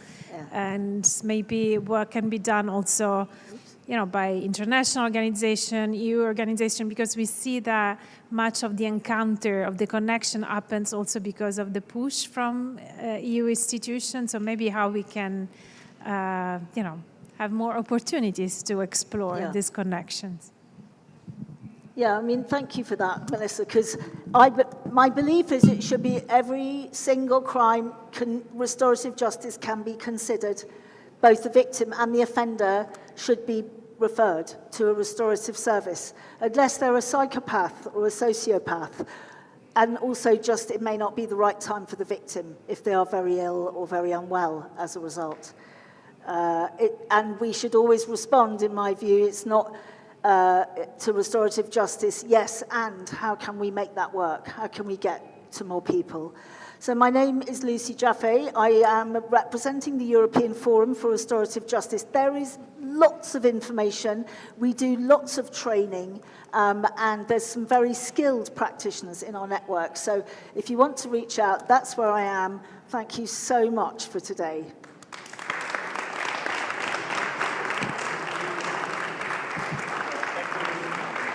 Gracias. Muchas gracias. Gracias, Lucy. Bueno, vamos a avanzar un poquito en las jornadas. Sentimos no poder escuchar a Fuensanta, pero bueno, las comunicaciones supongo que serán para todos.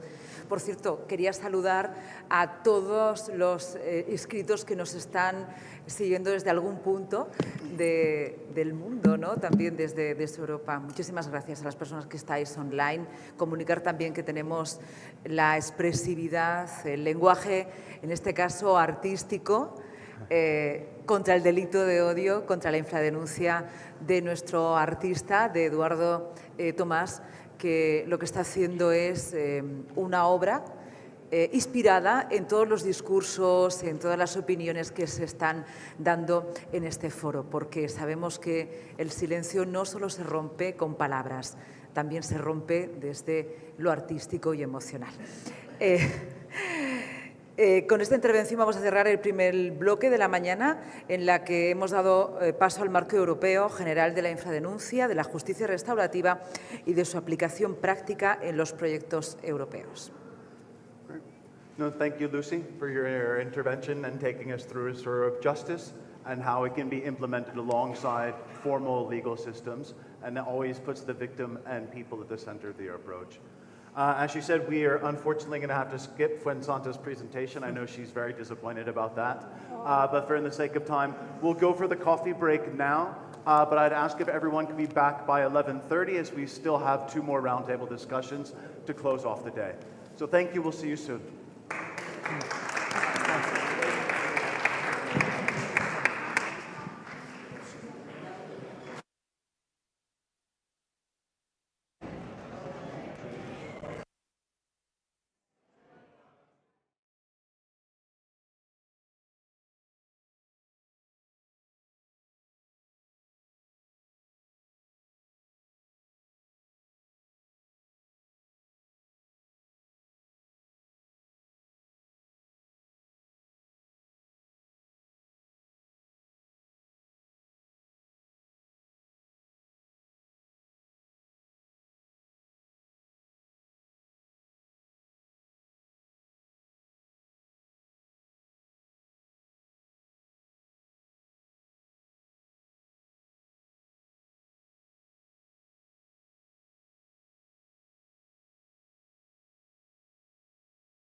Fun.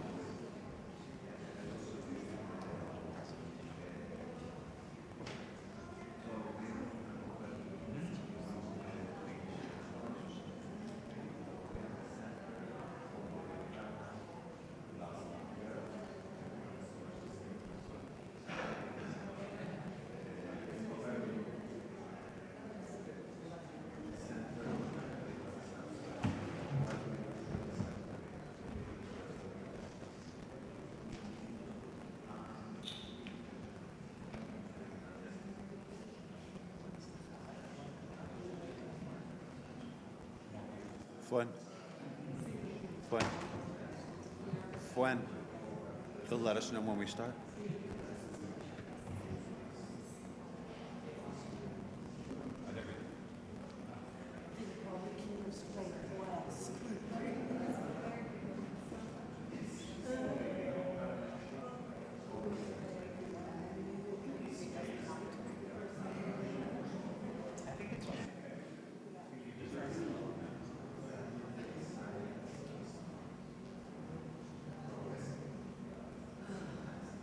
I apologize in advance if I don't get either of your last names perfectly correct.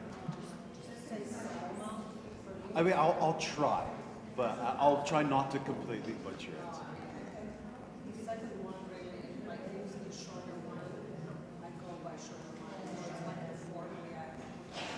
Yeah. Okay.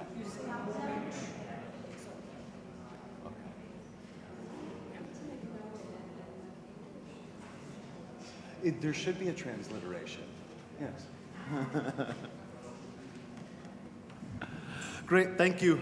Welcome back, everyone. I hope you had some nice conversations over the coffee break. Retomamos el programa con una mesa redonda. En este caso estará centrada en el discurso del odio, los ecosistemas digitales y el monitoreo. Hasta ahora lo que hemos hablado durante la mañana ha sido de las víctimas, de la confianza, de la justicia y de la cooperación. Ahora vamos a mirar al espacio y el entorno digital. And these online platforms are not separate from real life. Hate speech online can normalize hostility, amplify prejudice, and sometimes contribute to offline harm. At the same time, digital spaces can also be regulated, monitored, and contested. En esta mesa se va a hablar especialmente del análisis del discurso del odio, de las plataformas online de gran tamaño, llamadas las BLOBs, en el marco Digital Services Act. Today, we're joined by Petra Kovic. My apologies for the poor pronunciation. Head of Digidata at the DigiQ team. We also have Karel van der Meulen, who's a legal officer with DG Connect. And also Selma Mohic, who is a board member of ENAH and a professor at the Charles University in Prague. La mesa en este caso va a estar moderada por el compañero Antonio Galli, que es funcionario, repetimos, internacional de Naciones Unidas. Antonio, te dejo el papel de moderador con la mesa. Gracias. Gracias. Okay, I wanted to first thank all of you for being here today, and of course to remember the people who are online joining us remotely. And it's a pleasure to be here and to help facilitate the discussion around the application, enforcement, and reporting on the Digital Services Act. As our world is becoming increasingly digital, and with many new users being young and not always digitally literate, the topic is particularly timely, I think. Given that the Digital Service Act does not seek to regulate individual speech, but to create a framework that establishes procedures for organizing digital systems, national enforcement is critical to its effective application rather than simply its formal adoption. This will be the focus of the roundtable discussion today. Over the next hour, our speakers will discuss what monitoring has revealed so far on how very large platforms regulate and remove harmful content, looking at the progress made already and what challenges remain. It's important today, too, that they'll also discuss the avenues for enhancing cooperation within civil society, between civil society and the private sector, as well as the public sector as well. So with no more further ado, I will start the discussion by a few initial questions for our panelists. Karel, I'll go ahead and start with you. and if you could tell us about how DG Connect engages with civil society organizations in the context of implementing the DSA, particularly regarding social media platforms compliance. Right. Thank you so much, Antonio. Thank you also, all of you, for being here. It's really great to see all of you. And of course, that there's so much interest also in discussing not only hate speech in the offline environment, but also in the online environment, which is, of course, being more and more prominent. And finally, there's more and more awareness of how both online and offline can interact with each other. Now, my name is Carl van der Malen, as Antonio already said, and I work at DG Connect at the European Commission, where I'm part of the team enforcing the Digital Services Act. So you can imagine I have a lot to say on this. I'll try to keep it a little bit short, and especially maybe try and set the scene a little bit also, because both Selma and Petra will, I think, have very complementary things to say. So first of all, the Digital Services Act is a relatively new piece of legislation, right? It only entered into force about 2.5 years ago. But I think what's so remarkable about it is that it's a very innovative instrument, especially when it comes to civil society. You see, the DSA actually incorporates civil society in the piece of legislation itself. It explicitly foresees a role for CSOs to play a useful and have a big added value in the ecosystem. So, for example, there's a system of trusted flaggers, which you may or may not be aware of. It simply means that there are certain organizations who can apply to become a trusted flagger. And when they are, they can report pieces of content online, which should be treated with priority by the platforms. A very small example of how CSOs can really make a difference in the field. There's also other instruments, for example, codes of conduct under the DSA, the development of standards, there's out-of-court dispute settlement bodies. There's a whole range of mechanisms that the DSA foresees where civil society is basically awarded a very large role in helping to implement the DSA further, in really making sure that we have people who have their hands in the ground, who actually know how combating hate speech works in the fields to further help implement this instrument. So I think that's a little bit, broadly speaking, how CSOs and the DSA broadly interact with each other, yeah. Great, no, thank you, Carl. And I'll direct the next question for you, Petra. If you could tell us DigiQ's online hate speech monitoring in practice, what you've been able to identify through your research. Well, first of all, thank you very much to Columbares and to University of Salamanca for hosting us in these beautiful, incredible spaces. I'm particularly honored to sit on this majestic throne in the middle. Very nice. Mainly to just very briefly introduce DigiQ and what we do. We are a Slovakia-based civil society organization. We focus on digital safety and media literacy, particularly from the perspective of a young person and protecting youth and minors online. One of the activities that we do next to our many educational initiatives is monitoring content online. We mostly focus on illegal hate speech, and we've been monitoring the online space since 2017. And our approach has kind of changed and progressed. So when we started, we were kind of focusing on the individual cases, mapping who was targeted online, what were the narratives, who were the victims. Now, what we're trying to do is rather gather evidence of how social media platforms work and how or whether they actually protect their users online. So what we're trying to do is we try to observe the behavior of platforms long-term, identify the patterns or inconsistencies. And what is the basic rationale? So first of all, we recognize the impact of online hate speech. I think that we still, even in 2026, sometimes interpret online content as something that's just words online. But we see the massive increase of societal polarization. We see the increase of radicalization. And this is not something that affects only the individuals, the victims, the targeted people. But the communities in total and the society per se. Second, I think we're now moving forward from the very reactive approach, just reporting content so it is removed. We're moving from this to more preventive perspective of perceiving regular users as those that can be the active participants in contributing to their own safety and the safety of their communities online. So when we monitor online hate speech, what we do is we identify the pieces of content that are, for us, for most illegal. We report it, and then we look at how quickly the platforms react, because of course, with the risk of radicalization, the amplification of hate, our aim is for the content to be removed quickly and prompt.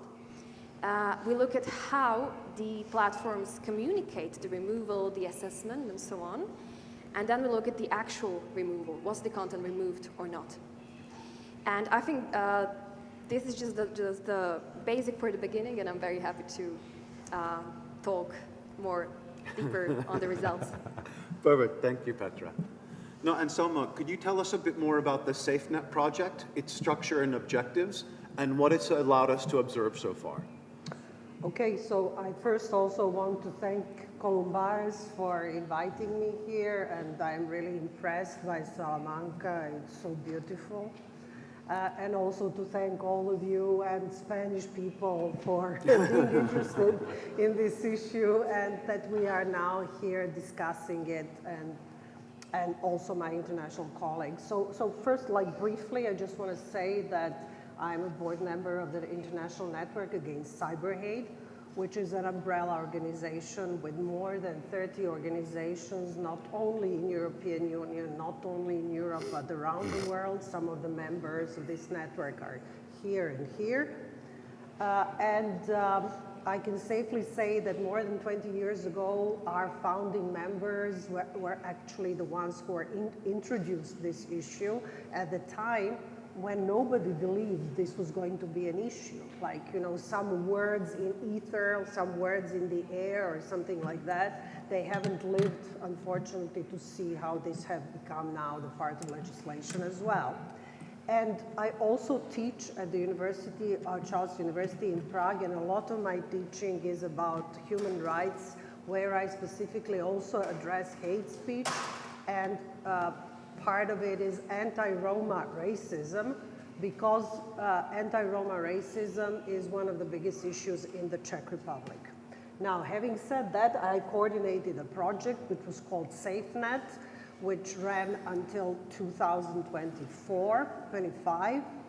For 2 years, it was a SURF project where most of our members and some out of the network came together for sustained monitoring of, in each of the countries, of hate speech reporting, removal, and the project was focused on the platforms and their responsibilities, because they are the one, this is their business model. Their business model involves also a lot of hate on the network, so this is their responsibility.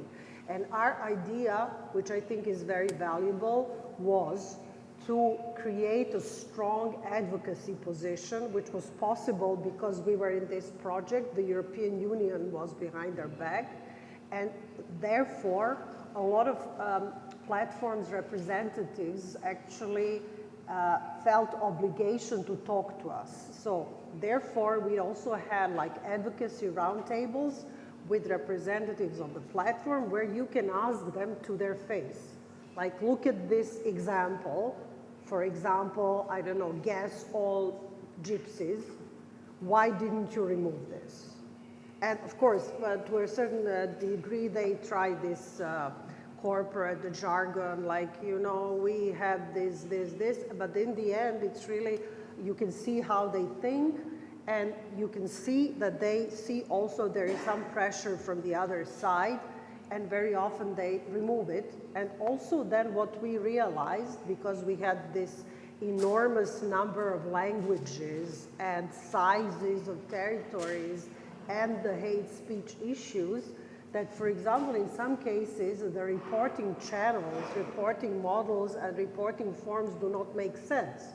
For example, a Polish member tried for 6 months to persuade the Facebook that the reporting form in Polish makes no sense. And they were so slow in realizing this, which should be like a banal thing. Some of these words simply don't make sense in Polish. And I think that we also produced a lot of material, not I think, but we produced a lot of material where we had fact sheets, like for each period of monitoring, how quickly they reacted, what was the not dominant form of hate speech, what were the removal rates, and what is our conclusion about that. Great, thank you very much. No, and I would ask the next question either to Petra or Selma, which is what findings from the monitoring are most indicative of systematic issues that we're seeing? Maybe I can start, yeah. Well, first of all, we have to understand that it is not possible, it is not, I think, even like physically possible to remove everything, and we should not strive for that. We should strive to education and dialogue or counter hate speech as well. But it is important to keep this aspect as well.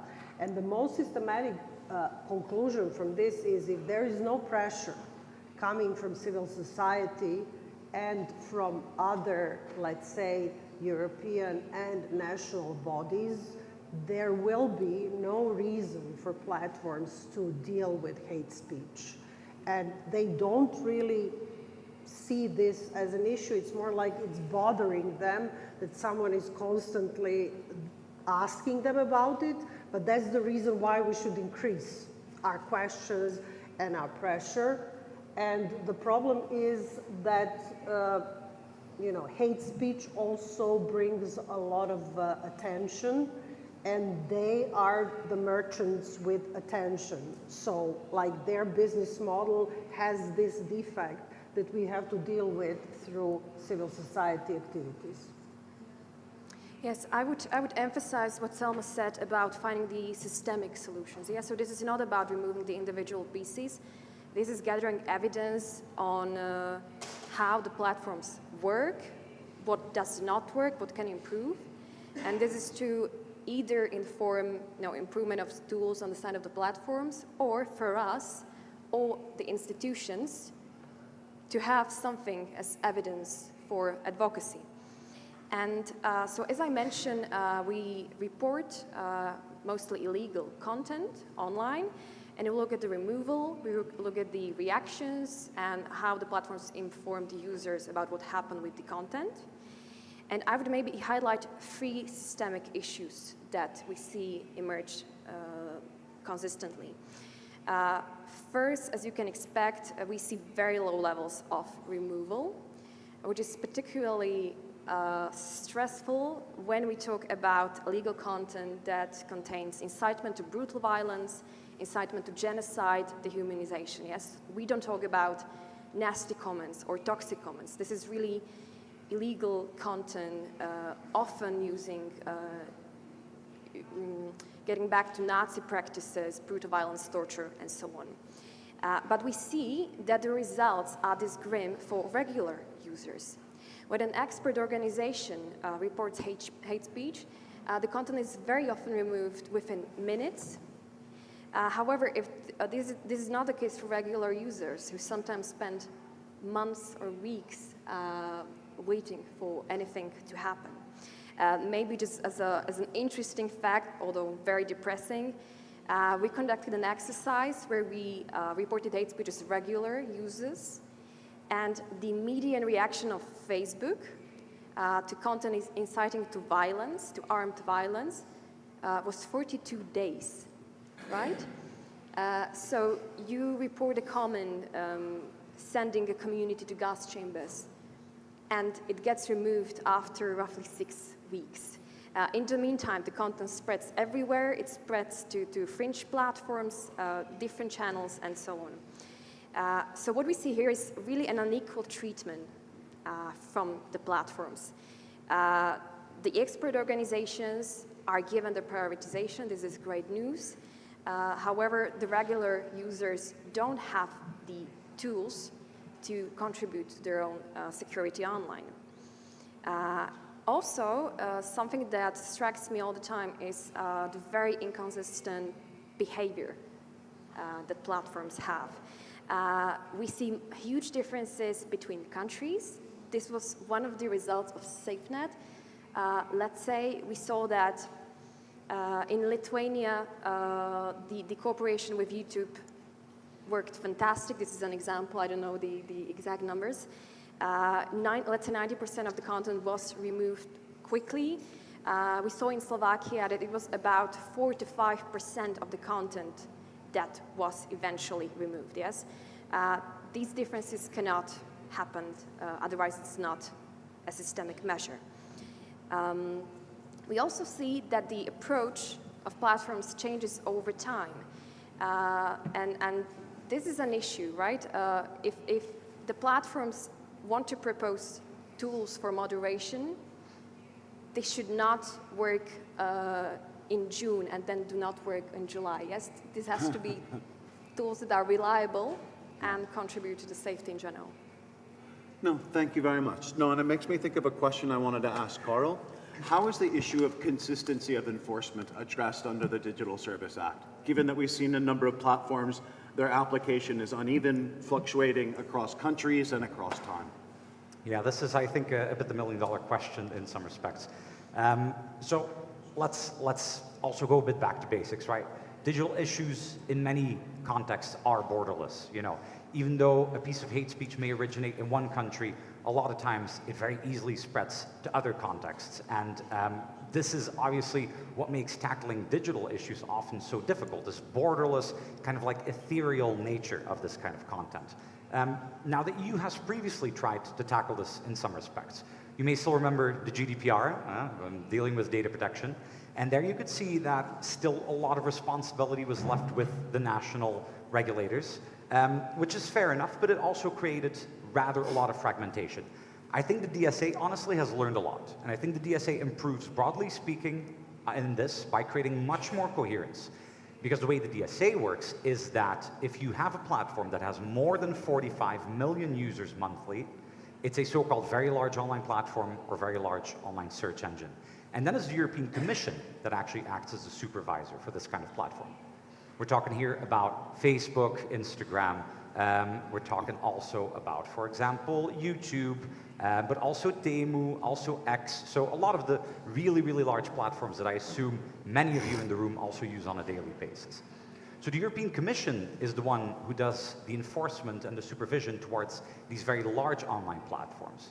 For ones that are smaller than that, the national authorities still have the responsibility.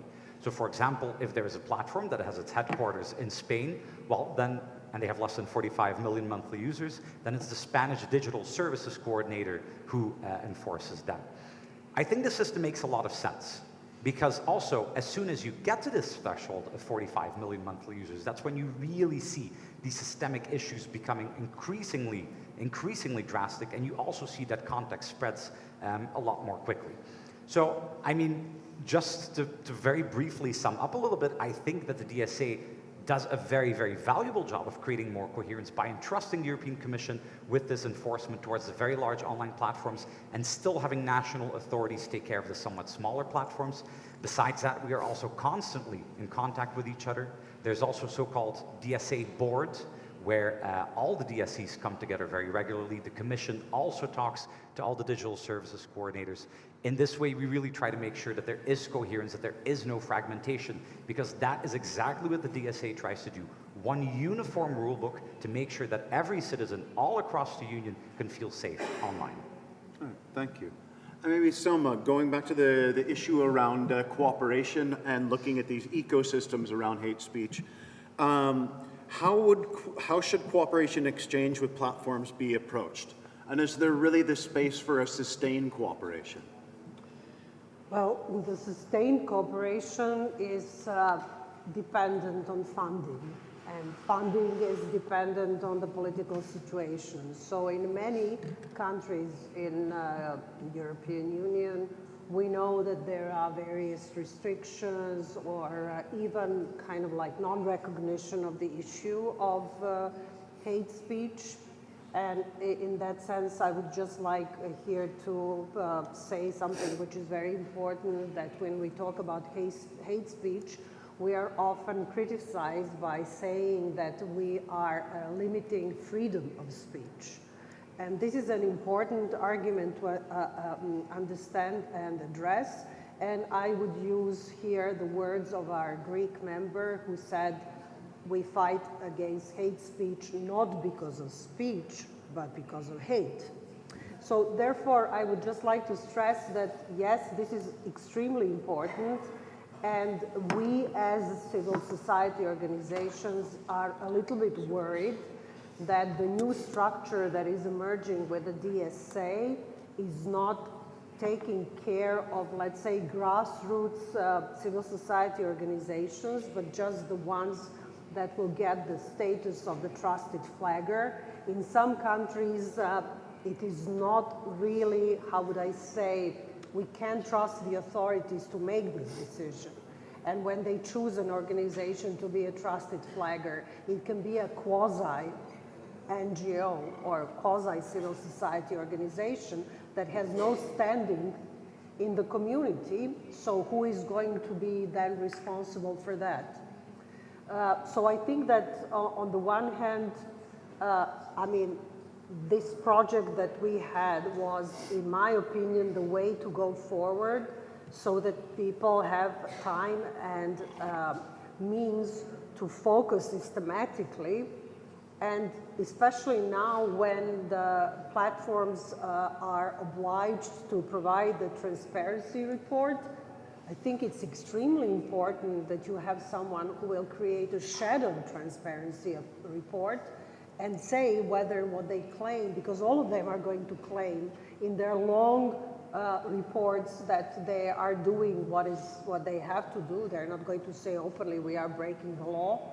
However, it is the role of civil society, and we have this ability, we work on this, we see it every day, to provide the public with the information whether there is protection or not, whether they're doing what is necessary to do, and so on.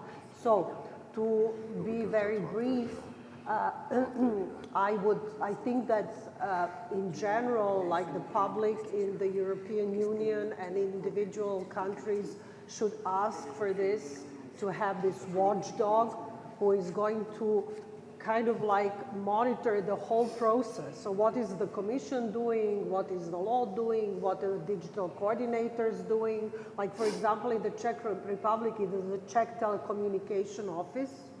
I'm not sure if they have a single person who is an expert on hate speech. And it's not on their agenda. I asked them, and they were like, you know, we have all these other stuff we have to deal with. Wait until we get there, and we will see what happens. So, you know, to support the watchdogs, in my opinion, is really like is a characteristic of the strong and healthy society. So let's hope that this will happen in the future. Yeah. No, and that takes us well into the next question, which I guess goes back for you, Carl, about what role do institutions play in enabling and structuring these types of interactions? With these kinds of interactions you're talking about? Between civil society and the institutions. Yes, gotcha. I mean, I think as European Commission especially, we really have a very important role and a very important responsibility to take CSOs seriously. Like I was saying, I think the DSA very much provides opportunities for CSOs to engage in helping safeguard online safety, but there's still work to be done. I think that much is clear to everyone. The DSA is a very young system. We've also had to take some time to, you know, set the processes up to make sure that we can all advance in the work. Unfortunately, that also means that we're not quite there yet when it comes to everything. And I think incorporating CSOs is something that we still can do better. It's also something that we are now actively trying to do better. As you may or may not know, the DSA team, for example, also has now a stakeholder engagement team, as it's called, where we try to communicate as much as possible with our partners in the CSO world, and we very much, of course, encourage our partners also to reach out to us and to go together to events, to think and talk about issues that we see as much as possible. I think another very important one that I should highlight a little bit is that CSOs are very important in our enforcement. So, like I was saying, you have both the national authorities doing enforcement of smaller platforms and the Commission doing the enforcement of the very large online platforms. And actually, both of us stakeholders in this ecosystem, we very much welcome evidence that is collected by CSOs. we very much encourage CSOs to reach out to us, because this can help us to see better where the problems are and to help us build cases in a way that makes sense, that we have clear indications to undertake action. For example, we now have an online form since a couple of months where we allow CSOs basically to indicate a little bit like, what is your specialty? How do you think you can support our ongoing investigations? And to everyone in this room who works on these elements, like, please do take a look at this form, see if you can fill it out, and see if you can help us in supporting in this mission. I think that is, broadly speaking, you know, especially with the DSA context. Then there's also the matter of course, funding programs that the European Union sets up. I assume we'll still discuss this a little bit later, so I'm not sure if I should say that much about it now. But funding is, of course, another way in which the European Commission especially tries to further help CSOs in their role of, you know, making sure we have a robust society that tackles hate speech successfully. Sure, thank you. No, and Petra, I was wondering if you could share what makes monitoring useful in practice. So I spoke already about the aim of gathering the evidence for the VLOPs, the platforms themselves, or for the institutions. And maybe if I can bridge it to the previous question when Carl mentioned the joint advocacy. So we're in a territory of really unequal power play as civil society organizations. We cannot individually fight massive big tech companies. Second of all, there is a huge gap between the values, yes? Civil society, we care about community, we care about values. We unfortunately see still that the platforms care more about gains in reality, although sometimes the strategic communication is different. So what I would emphasize here is that the platforms, talking about whether the cooperation is sustainable in reality, it can be. The question is, do the platforms want it to be sustainable? Yes? So for this to work, the platforms first need to change the philosophy in not treating regular users as clients, but as human beings that are at risk online. We see from our perspective that we can have good relations with platforms, but are they sustainable? Are they long-term, or are they rather ad hoc? From my experience, it's rather ad hoc. We see, for example, that yes, we have the access to platforms, we can approach them with our results, stating, okay, we have here 500 pieces of anti-Semitic content that should be removed. What can we do about this? But the solution cannot be, okay, let's have a coffee. Oh my God, this is terrible. Let's do something about it. We want continuity, and we want the system to work for everyone, not just individual CSOs that had the leverage of getting lunch with Facebook, for example, right? And we also want to be partners. This is maybe something that I would emphasize. We're not trying to campaign against the platforms because social media platforms are incredibly important social environments, networks. We now see that an absolute majority of young people take majority of their information about the surrounding world from social media platforms. So we want to be partners. We want to provide feedback that is valuable for them to improve the systems they have. And we also want to provide an external perspective that they might not have. Great, thank you.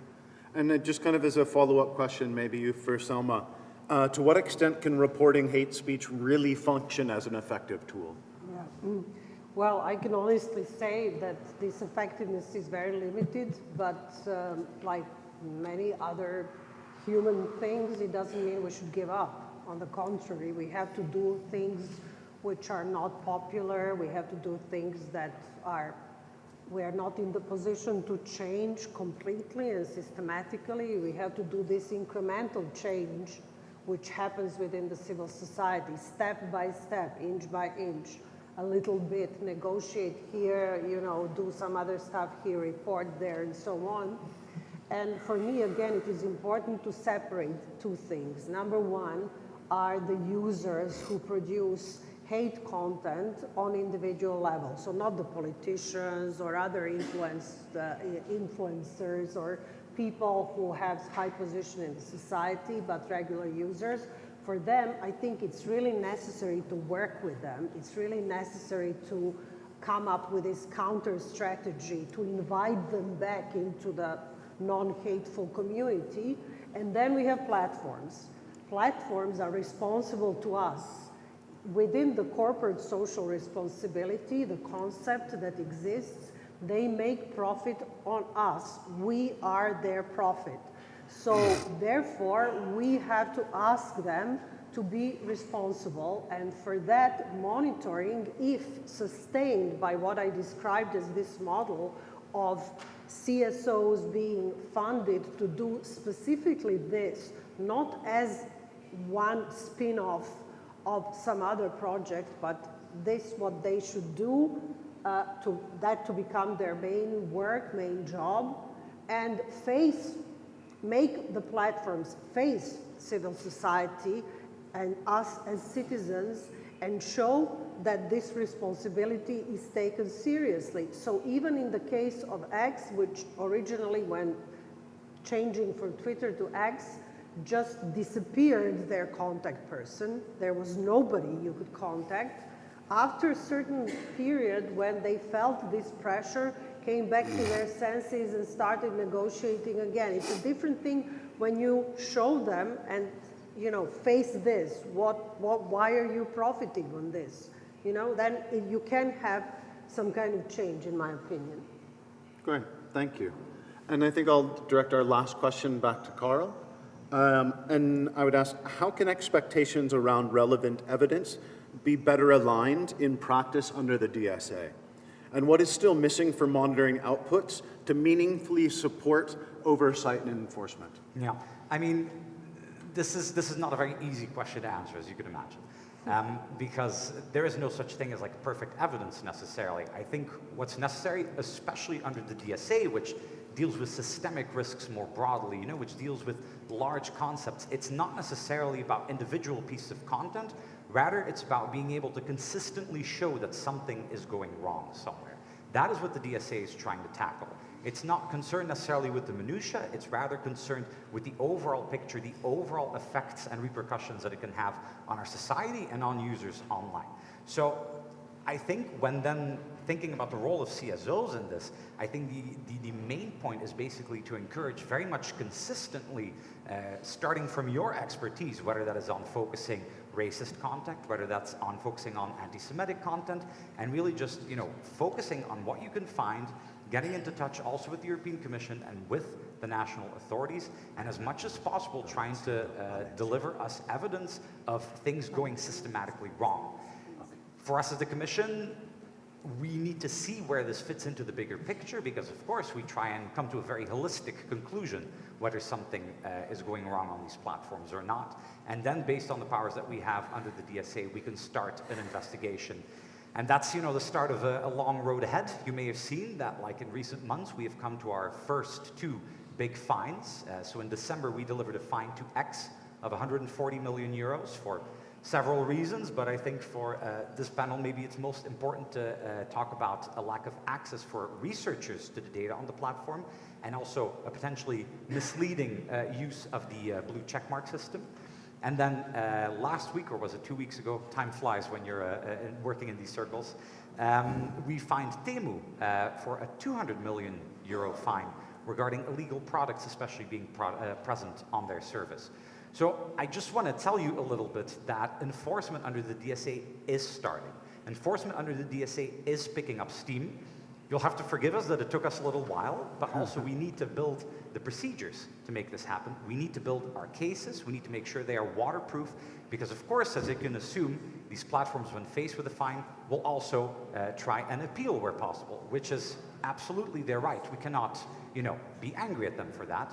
But it just goes to show that as the Commission, we need to have a very convincing case. We need to have very good evidence. And again, I think I've said it multiple times, we very much appreciate and rely actually on our CSO partners in that journey. So, thank you for all the hard work that you're doing. And I really hope going forward that you also continue supporting us and that we can also support you from our side. Great. Thank you all very much. Please thank our guests.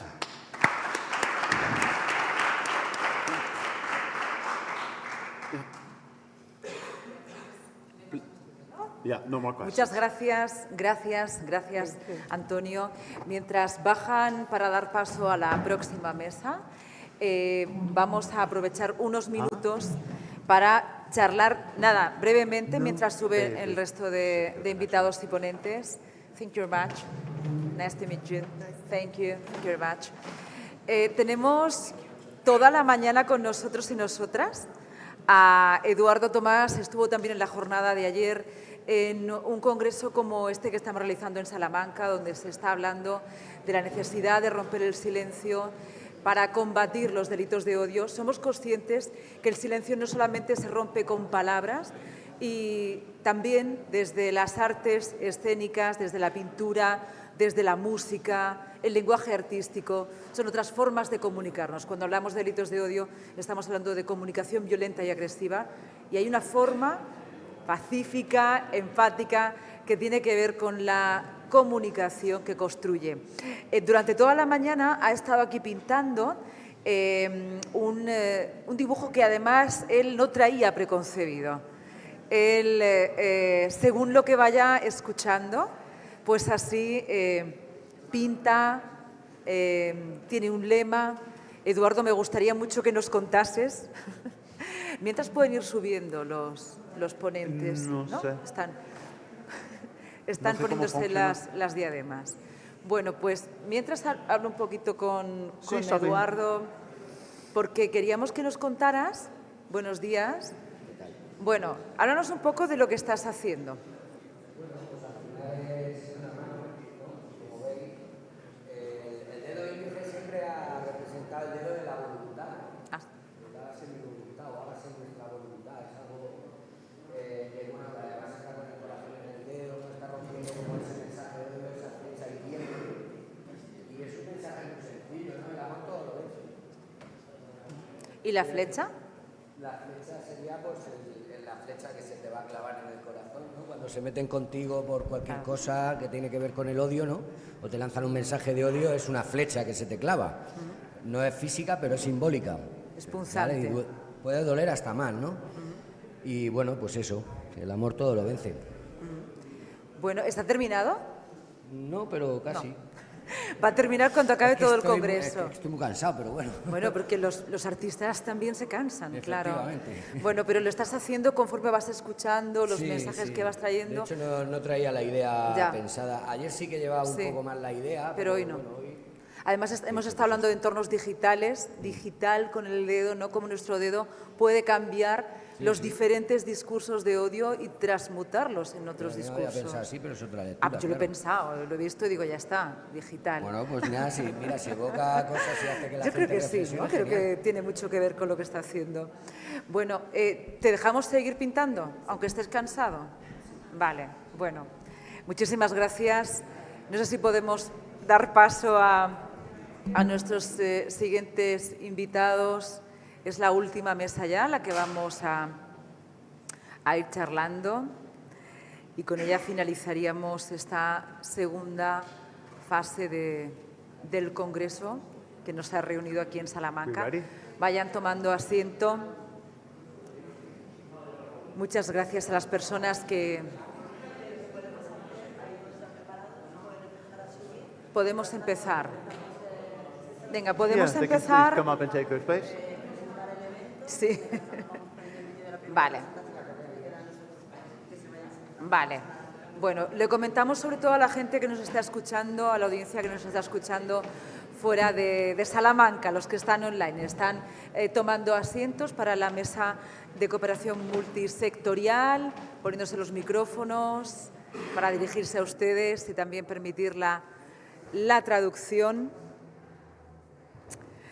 Le damos las gracias por su estancia aquí. Estos son los huecos del directo. Yeah, siempre no, se I think dice. we can go ahead and get started.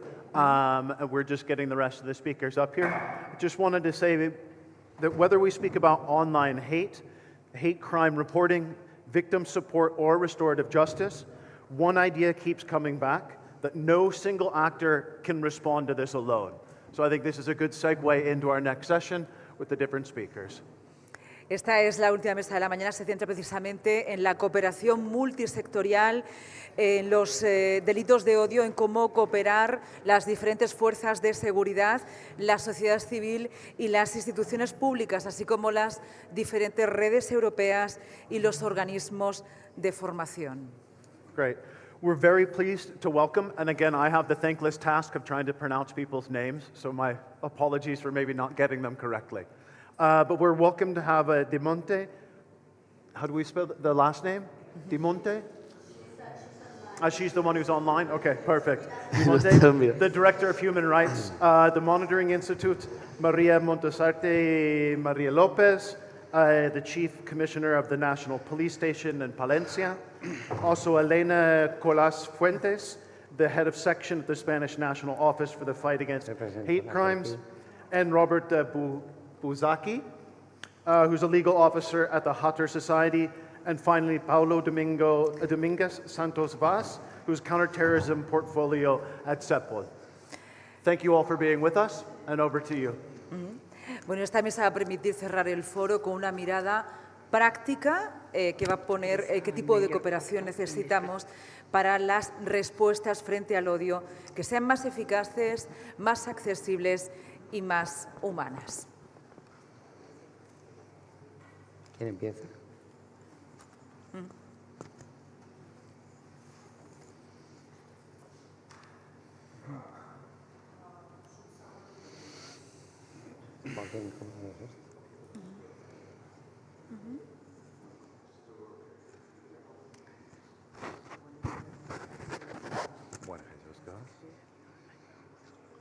Yeah.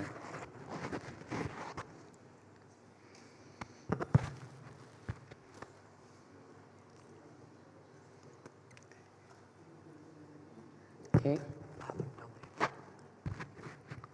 But does the technical team know to start the video? Yeah.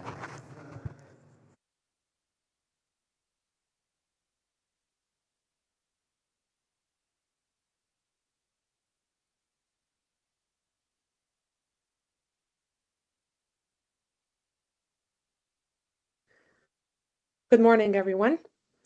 My name is Deimantė Juščiūtė, Director of the Lithuanian Human Rights Monitoring Institute. It is a pleasure to join this forum today and to contribute to the discussion on multi-stakeholders cooperation in addressing hate crime. When we talk about hate crime, we often focus on legislation, criminal investigations, or prosecution. These elements are undoubtedly important. However, experience across Europe shows that addressing hate crime cannot be the responsibility of a single institution. Police authorities, civil society organizations, victim support services, equality bodies, social services, educational institutions, and community organizations all have different pieces of the puzzle. When they work together, responses to hate crimes become more victim-centered, reporting can increase, institutions gain a better understanding of community needs, and prevention efforts become more effective.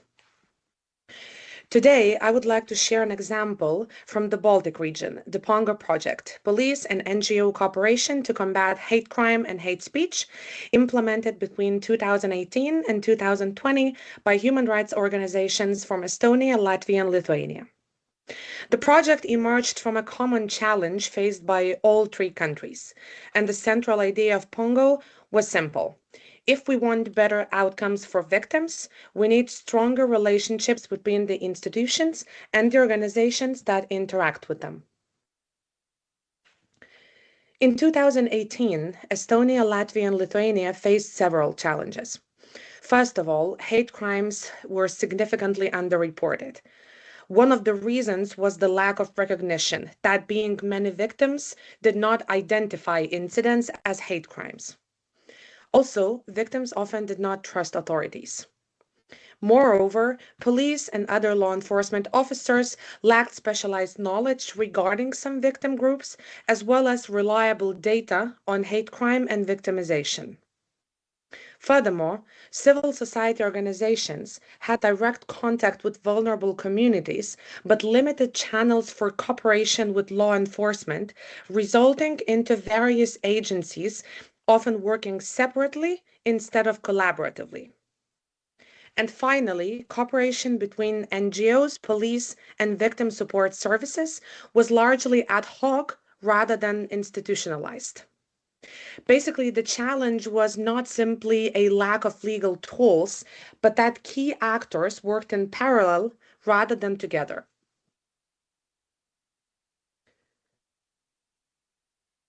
The project's main objective was to kickstart cooperation between NGOs, national police authorities, and also victim support services in Estonia, Latvia, and Lithuania in order to tackle hate crime against vulnerable groups. Target groups included LGBTQ+ community, persons with disabilities, migrants and refugees on one side, and then victim support organizations, police and other law enforcement professionals, and human rights NGOs on the other side. Importantly, Pongo did not focus on one community only. The project deliberately promoted a cross-cutting hate crime approach that could work across different bias motivations. Now, the Pongo project identified three innovative elements. So first of all, creating a platform where actors who rarely work together could cooperate. So the project brought together NGOs, police, victim support services, disability organizations, human rights organizations, as well as experts from other EU countries. Secondly, a Baltic regional approach has been introduced. So rather than treating hate crime as a purely national issue, the project connected actors across Estonia, Latvia, and Lithuania. And this allowed comparison of practices, peer learning, development of regional recommendations, as well as creation of professional networks. And finally, including disability hate crime played a significant part. Pongo project highlighted disability hate crime as a neglected area that had received little attention in the Baltic states. Pongo did not merely advocate cooperation. It created opportunities for cooperation. So first of all, capacity building activities. The project organized joint workshops, expert exchanges, training activities, train-the-trainer programs, and so on. The purpose was not only knowledge transfer, it was relationship building upon people meeting each other, discussing real cases, and learning how each institution operates. Another important feature was that expertise moved in both directions. This is often overlooked, although it is crucially important. So police learned about vulnerable communities, barriers to reporting, victims' experiences. Meanwhile, NGOs learned how investigations worked, evidentiary requirements, police procedures, possibilities and also limits of criminal justice responses. And thirdly, the project repeatedly emphasized trust building between police and civil society. Expected results included, first of all, improved exchange of information and a rising official cooperation between NGOs and police authorities, and also NGOs becoming trusted partners for police authorities. And that language was remarkably forward-looking for 2018. Now, what lessons emerged from the disability hate crime work as such? So first of all, it was deemed that multi-agency responses are essential. So the recommendations called for national strategies involving police, victim support services, social services, healthcare providers, housing providers, schools, disability organizations, and many more. Secondly, NGOs were deemed indispensable partners. So the recommendations explicitly stated that cooperation between law enforcement, victim support services, and NGOs should be actively encouraged. And the reasoning was very practical. NGOs often receive information first, they enjoy higher trust among victims, they understand community needs better, and also they can support reporting and follow-up.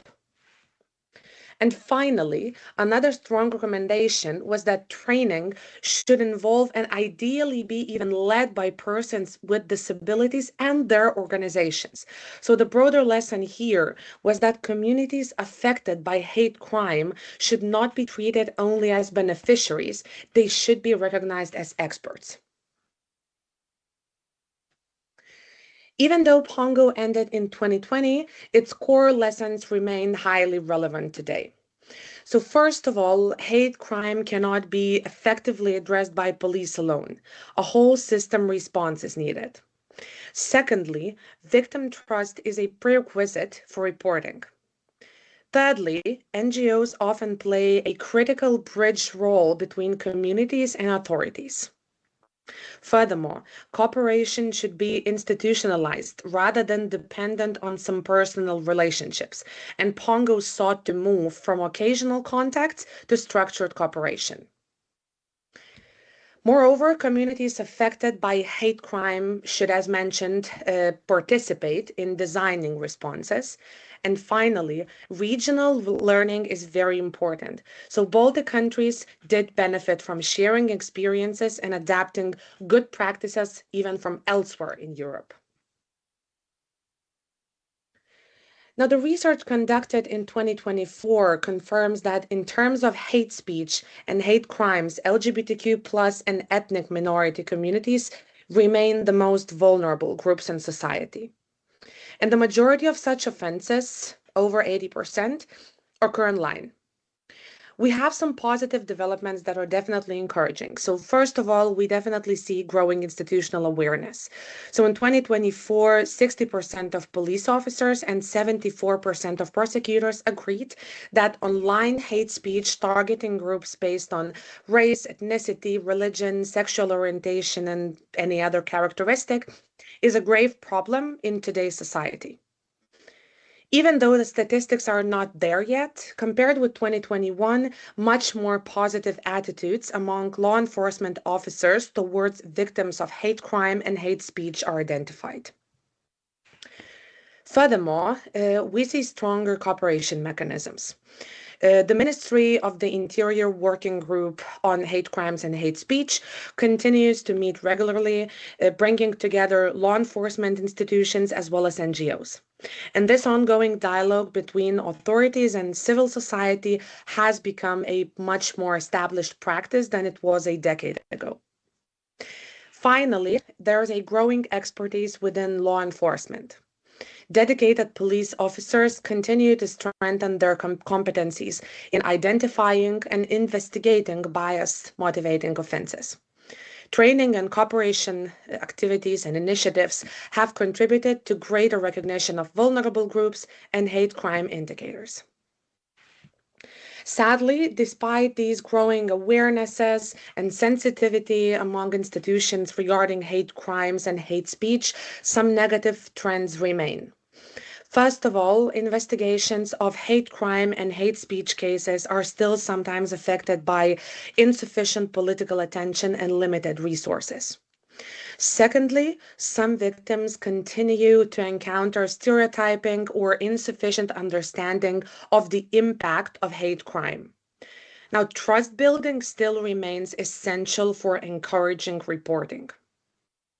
Thirdly, dehumanizing and polarizing rhetoric in public debate can definitely undermine prevention efforts and normalize intolerance. And finally, both NGOs and independent monitoring institutions report reduced financial and human resources for prevention and victim support activities. Compared to when Pongo began in 2018, the conversation is very different today indeed. Hate crime is better understood, institutional cooperation is much more established, and dialogue between NGOs and authorities has become more routine. The most important lesson from Pongo was that trust does not emerge automatically.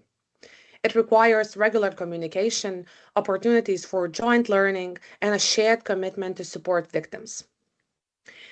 While the project itself concluded several years ago, this lesson remains highly relevant today. Effective hate crime responses depend not only on laws and institutions, but also on the quality of cooperation between them. Building and sustaining those partnerships is therefore not an additional element of hate crime policy. It is a core part of addressing hate crime effectively. The Baltic experience showed that structured NGO police cooperation can really strengthen victim support, improve understanding of hate crime, and foster more coordinated responses. Significant progress has been made since 2018, but sustaining it requires continued investment, training, and political commitment. Thank you very much for listening, and I wish you a thoughtful and inspiring forum today.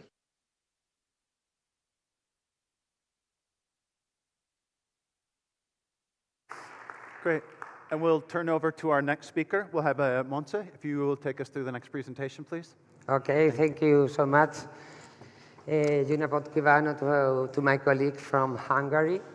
Thank you so much because Paulo was with me at CIPOL. Thank you to Columbares and to the University of Salamanca for this, I think this relevant event. But I will continue, if you don't mind, speaking in Spanish because it's easier for me. Sorry to say, so if you don't mind, I will speak in Spanish for the first time in the last 4 years, Paulo? Bueno, yo intentaré poner un pie a tierra de lo que es la policía, que somos casi los últimos en hablar, no sé, todavía se ha hablado de la policía, policía, y prácticamente la mayoría de la gente no sabe de la realidad nuestra, de la policía. En primer lugar, es verdad que hemos pasado de unas buenas prácticas a una transposición de directivas europeas como la de la OCDE, como del Consejo de Europa, en la que se nos dice que se deben establecer relaciones duraderas con la comunidad para generar confianza. Eso la policía lo lleva haciendo desde hace aproximadamente 20 años. Aquí están representadas el Cuerpo de Policía Nacional, Guardia Civil, policías locales, Mossos d'Esquadra, perdonad si me olvido de alguien, y creo que todos tenemos en marcha diversos planes, el plan director, el plan mayor, el plan turismo, seguro, el plan en zonas de ocio, damos charlas en todos los colegios e institutos sobre adicciones, género, los riesgos de Internet. Lo que nos falta es un poco bajar y descender a la realidad. La recomendación también última del grupo de alto nivel de la Comisión Europea es curioso porque en CEPOL éramos una parte muy activa de ese grupo de alto nivel. Mi presentación la tendrán ustedes, está grabada, pero como es muy parecida a la anterior, la pueden ver. CEPOL participaba en ese grupo de alto nivel y nosotros agradecemos que la víctima está en el centro, porque es verdad que a veces esto parece un trapicheo, con perdón, de víctima. Víctima para arriba, víctima para abajo, la revictimizamos y no nos damos cuenta nadie que la víctima no es solo que tenga miedo, desconfianza por anteriores experiencias, es que no sabe cómo declarar. Es que si yo no he sido víctima de un delito, puede no ser que me esté ocurriendo un delito. Es por ello que ayer se habló de la entrevista cognitiva, que yo creo que es muy buena herramienta para utilizar por los grupos, equipos EVO y REDO. Pero voy más allá, vamos a descender más allá. La formación debe estar destinada no solo a los policías, sino a todos los profesionales. Jueces y fiscales, tenemos que formarlos, porque muchas veces no saben lo que es una víctima ni cómo tratarla y no saben los indicadores de motivación homófoba. Tenemos que formar a los que toman las denuncias. no solo a los especialistas en delitos de odio, tenemos que formar a la gente que está en la calle, porque muchas veces si no ayudan a la víctima, lo que es una pelea o lo que es una agresión por un delito homófobo se queda en una simple pelea porque no conocemos la motivación que hay detrás ni la intencionalidad final. Como he estado en la Unión Europea, no está ahora el compañero de DG Connect, le diré que desde las alturas es muy fácil hablar, pero cuando descendemos a la realidad, a la interoperabilidad, es un fenómeno que depende del país y por eso teníamos nosotros contacto con EULISA, con la FRA, con EIGE. ¿Saben ustedes lo que es EIGE, alguno de ustedes? No. El Instituto para la Violencia de Género es un actor fundamental que se le conoce muy poco. La FRA, nosotros teníamos miles de actuaciones de webinars, de actividades con la FRA. Concha y yo hicimos una encuesta en Palma de Mallorca cuando yo estaba destinada allí para tratar de determinar los criterios objetivos y subjetivos que había en las identificaciones, en los cacheos y demás. El resultado, bueno, por supuesto una encuesta anónima de mi gente de seguridad ciudadana, más de 220 personas, y lo que determinamos no fue nada concluyente, lo único es que la gente más veterana, curiosamente, tiene menos estereotipos que la gente más nueva. Es curiosísimo. ¿Qué quiere decir eso? Que tenemos que tener mucho cuidado en los procesos selectivos para ver a quién metemos en nuestras fuerzas y cuerpos de seguridad, porque muchos de ellos reflejan la polarización existente en la sociedad y muchos de ellos son expertos en redes sociales y pueden haber tenido algún incidente o traer consigo unos estereotipos homófobos, racistas y demás. También tuve el honor de participar en Bruselas muchas veces con el coordinador de antisemitismo.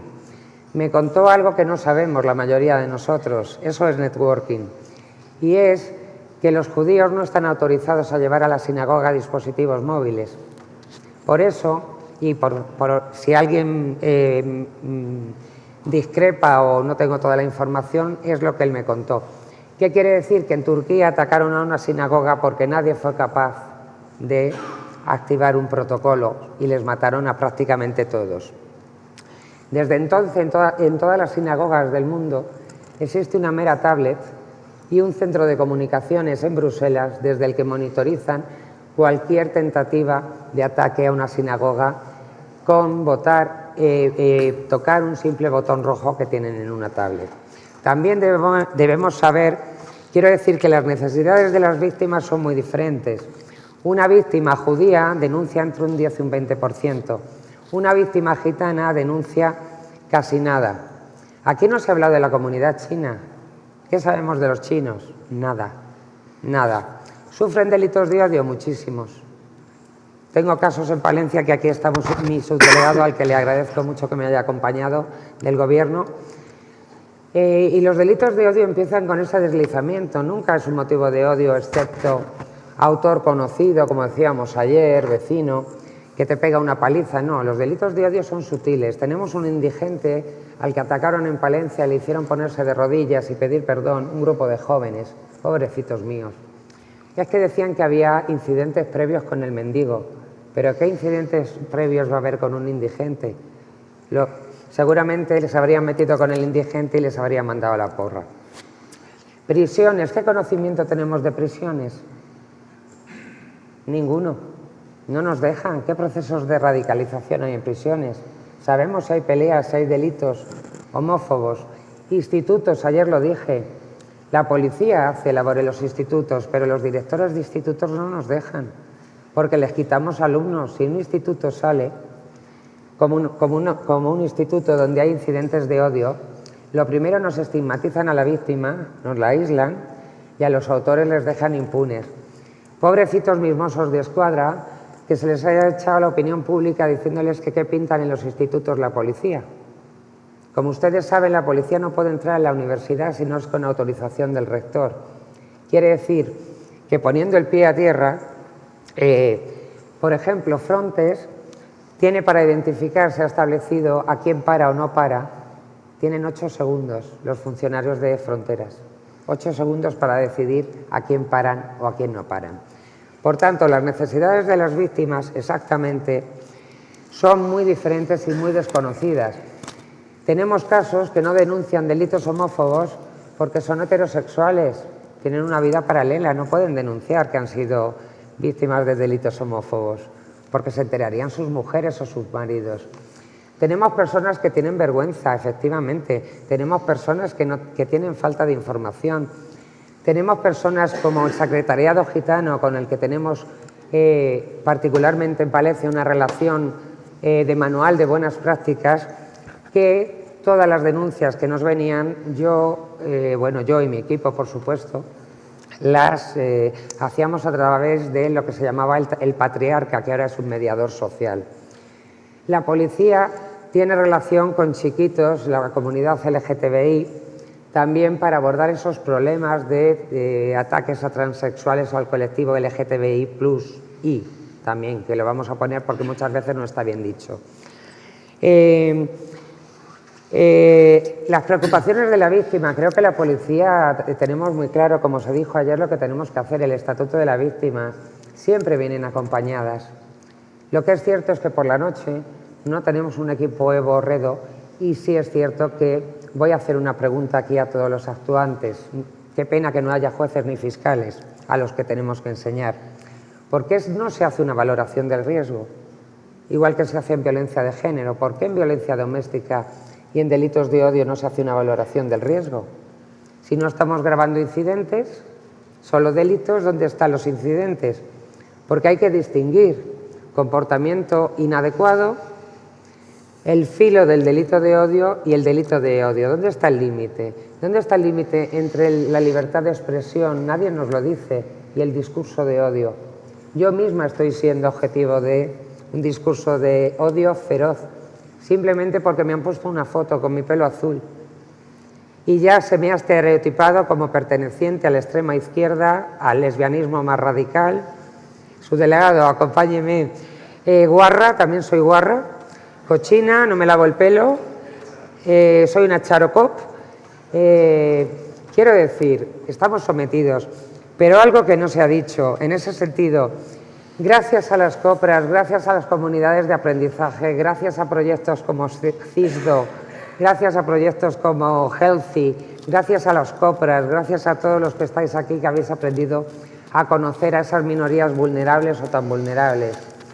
Porque os digo una cosa, ¿qué pasa si la víctima no es vulnerable? Yo no me considero vulnerable y me están poniendo a parir. ¿Qué hago? ¿Qué hago?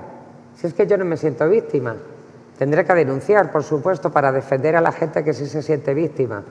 Pero no es ni medio normal que por una foto en la que ni he hablado se me llame eso, charocó, guarra, cochina, que una mujer nunca puede ejercer con este pelo, este puesto ni ninguno, que qué vergüenza, que qué asco, que qué rata. Eso es lo más bonito. ¿Realmente me afecta? No. No me afecta, pero tengo que denunciar para que las que vienen detrás y sí se sientan vulnerables sean tal. Termino porque si no hablaría. Gracias a las comunidades de aprendizaje, son un mecanismo de acción para conectar realmente con las víctimas. Yo pertenezco a todos los colectivos, lo cual solo me falta, y lo digo con todo el respeto, ser negra o gitana. Soy mujer, soy policía, soy homosexual, estoy casada con una mujer, me siento orgullosa de ello. Mi ideología política no la digo porque tenemos neutralidad política e imparcialidad los policías. Ya me han asignado que soy charocop, pues seré que charocop o mañana Cayetana Cop, me da igual. Pero un aviso último, y digo que hay que fortalecer las COPRAS, hay que fortalecer, conocernos unos a otros, conocernos a los policías, porque detrás de ese uniforme también somos personas, ¿eh? También tenemos hijos, también sufrimos el acoso, también sufrimos vejaciones, también se nos dice que solo protegemos a los extranjeros, como a nosotros últimamente, que a los españoles no los defendemos. Y termino con algo que no se ha citado aquí, y es: ¿qué pasa con los medios de comunicación? ¿Dónde estáis? ¿Qué hacéis? Si estáis promulgando el discurso de odio, si estáis sacando mensajes, y siento decirlo así, escabrosos, si estáis sacando detalles de las víctimas, si estamos hablando, no estamos protegiendo a las víctimas, los medios de comunicación, por favor, medios de comunicación, ayudarnos. Estáis dejando en mal lugar, en muchos casos, a la policía y a las víctimas. No tengo mucho más que decir porque si no la lío, ¿no? Pero he descendido a la realidad policial y es lo que quería hoy. Gracias a los delegados de participación ciudadana, que los tenemos, gracias a los planes mayor, a los planes Coopera de Guardia Civil, a los planes de igualdad de las comunidades de policía local, Mossos d'Esquadra, Ertzaintza, que me consta que los tienen, Cuerpo de Policía Nacional, y muchas gracias a organizaciones como ONDOC, Columbares y la Universidad de Salamanca, que promueve estos espacios tan abiertos y tan directos. Siento ser tan directa, por favor, medios de comunicación, transmite eso que os necesitamos para no calentar ni polarizar más aún a la sociedad y para que no nos pongan tan verdes a veces a la policía ni a las víctimas de determinados delitos. Muchas gracias.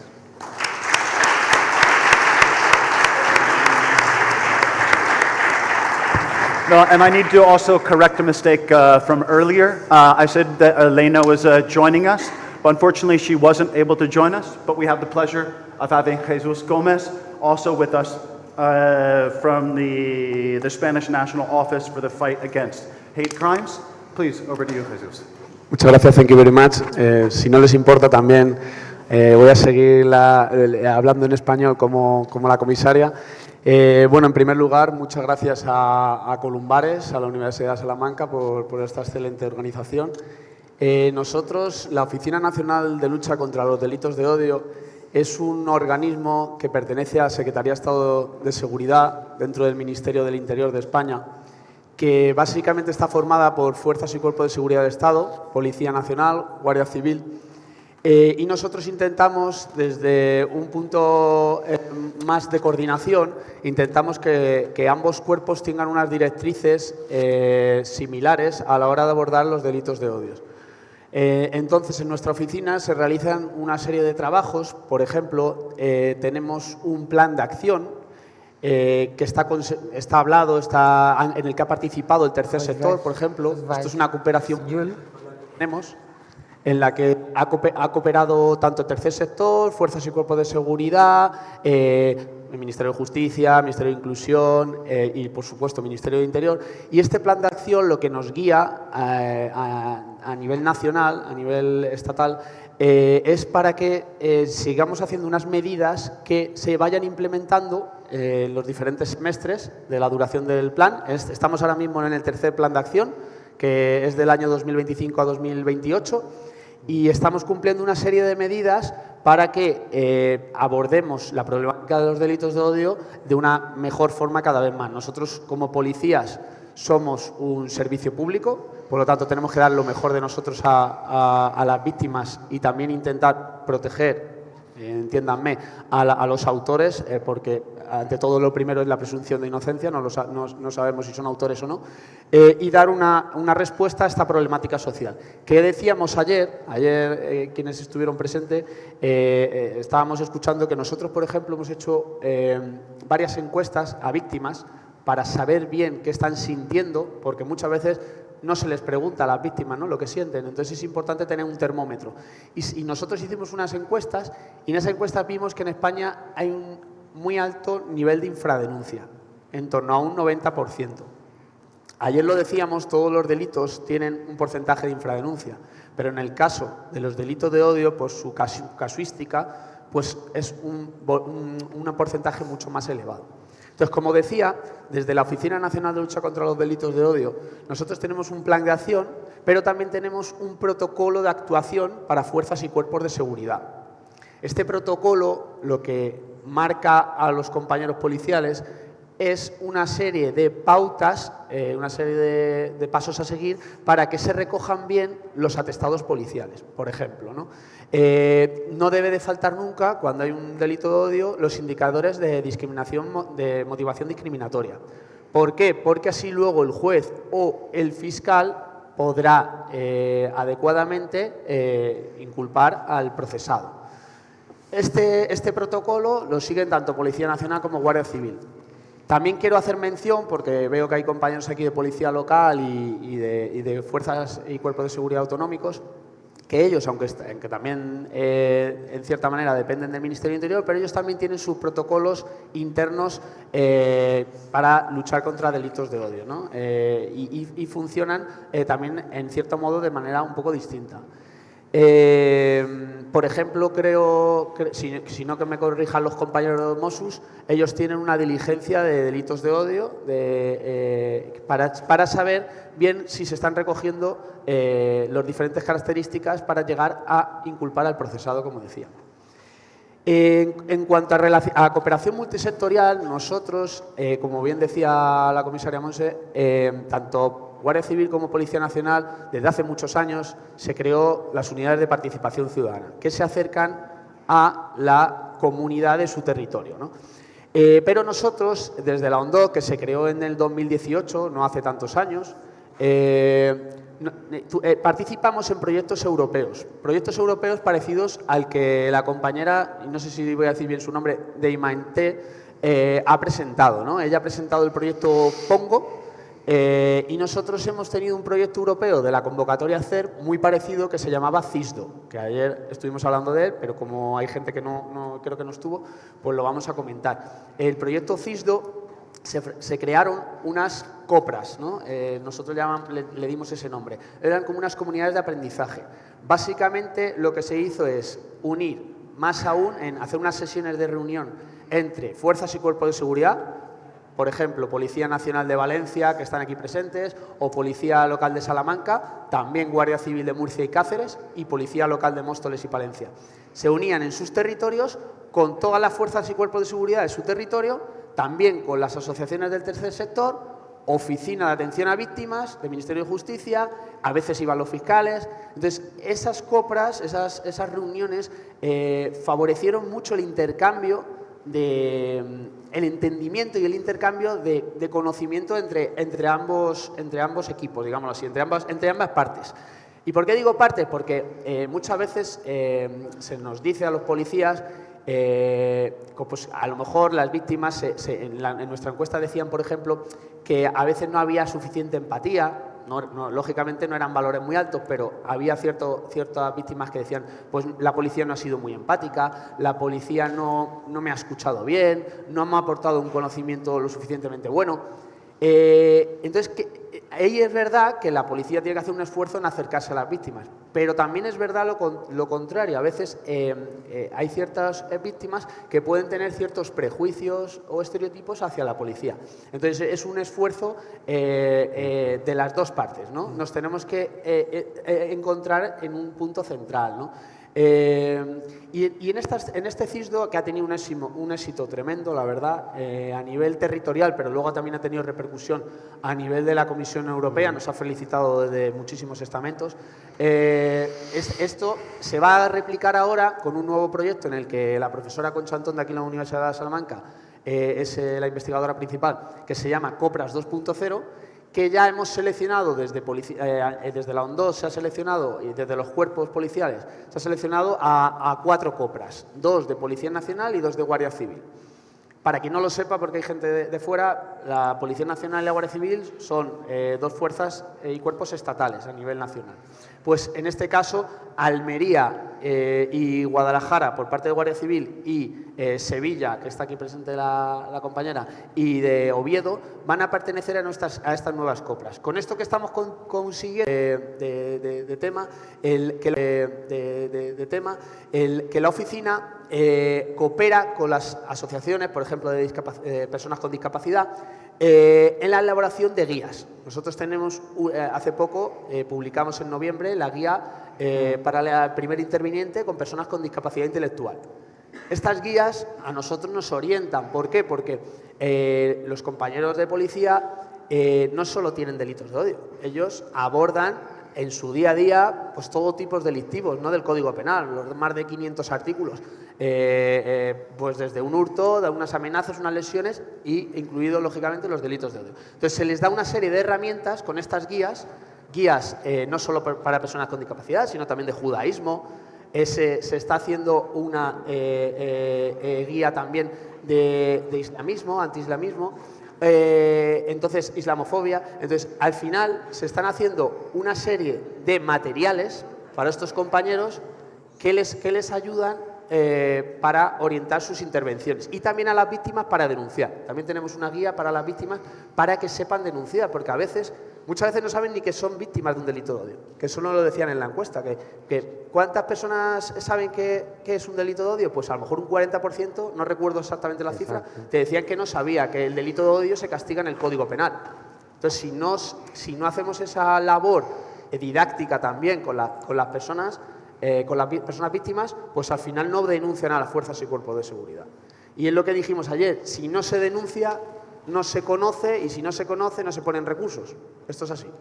No es lo mismo que haya 2.400 víctimas, como publicamos el miércoles, en primicia, para que no lo sepa, este miércoles de esta semana, se publicó por parte del ministro los datos del 2025 de evolución de delitos de odio.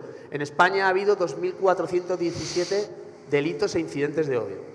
¿Por qué digo delitos e incidentes? Porque por un lado están los delitos del Código Penal y por otro lado infracciones administrativas, por ejemplo por ley del deporte o ley orgánica de seguridad ciudadana. ¿Vale? Entonces, estos 2.400 no es lo mismo que si la infradenuncia se redujera y fueran pues 6.000, 8.000, 10.000. No habría los grupos EVO de Policía Nacional, los grupos REDO de Guardia Civil, que son los que investigan los delitos de odio, lógicamente tendrían más recursos si los delitos saliera al exterior, digámoslo así, que no me sale la palabra, afloraran los delitos de odio. ¿Vale? Por otro lado, haciendo dos menciones a lo que ha dicho Monse, el colectivo chino. Nosotros el miércoles estuvimos con el ministro en la comisión de seguimiento del tercer plan de acción. La organiza la ANDO, lo organiza mi oficina, pero allí se juntan asociaciones del tercer sector, fuerzas y cuerpos autonómicos, lógicamente Policía Nacional, Guardia Civil, justicia, inclusión, igualdad. Y en esa comisión estaba el colectivo chino representado a través de unos abogados de la comunidad china. O sea, nosotros intentamos que todos los colectivos estén representados. Sí es verdad que no siempre se puede en las reuniones por falta de espacio, pues al final vamos rotando un poco las asociaciones, pero sí que tenemos esa cooperación multisectorial y la afrontamos desde múltiples perspectivas aquí en España, ¿no? Luego, a colación de la otra cosa que ha mencionado Monse, que es la valoración policial del riesgo. Ahí ya yo no sé si, claro, me va a echar la bronca luego porque él es comisaria y yo no llego ni de lejos tan alto, pero es verdad que nosotros lo tenemos en el tercer plan de acción, tenemos hacer una valoración del riesgo de la víctima. Lo tenemos metido. Yo que llevo un poquito más la parte técnica, analítica en cierta manera, de la oficina, junto con otros compañeros y compañeras, lo veo que puede ser complicado. En este caso, porque no se asemeja a violencia de género. O sea, si hacemos una similitud, muchos de los casos... autor desconocido. Claro, el autor, por ejemplo, es desconocido, entonces no es como en violencia de género, que al final es el hombre al que pega, pega, maltrata, etcétera, a la mujer. En este caso, muchos de los autores son desconocidos. Entonces, podemos hacer una valoración del riesgo de sufrir una victimización por sus características sociales, etcétera, pero no tanto por el autor en esos casos, que luego puede haber otros casos, cuando es un vecino, cuando es un familiar, que ahí sí.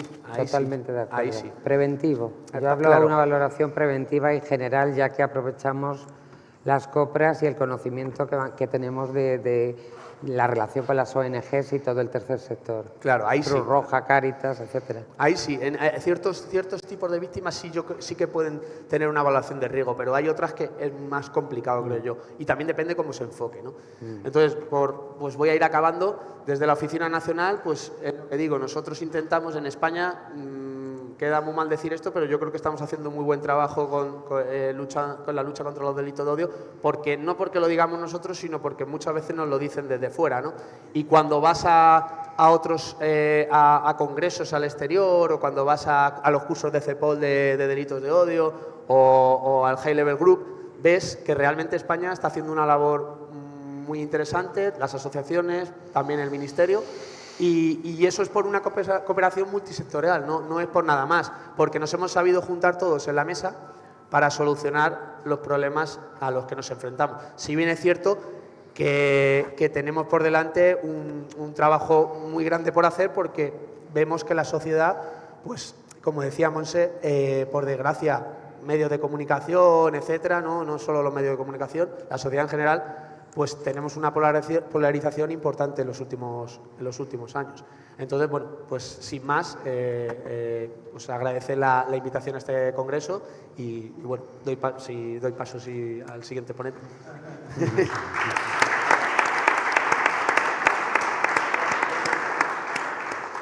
Okay, we'll move on to our next speaker. So we also have Robert Bozaki from the Hot Air Society. Please, Yes, Robert, over to you. I have a short presentation. I'm not sure if we will see that.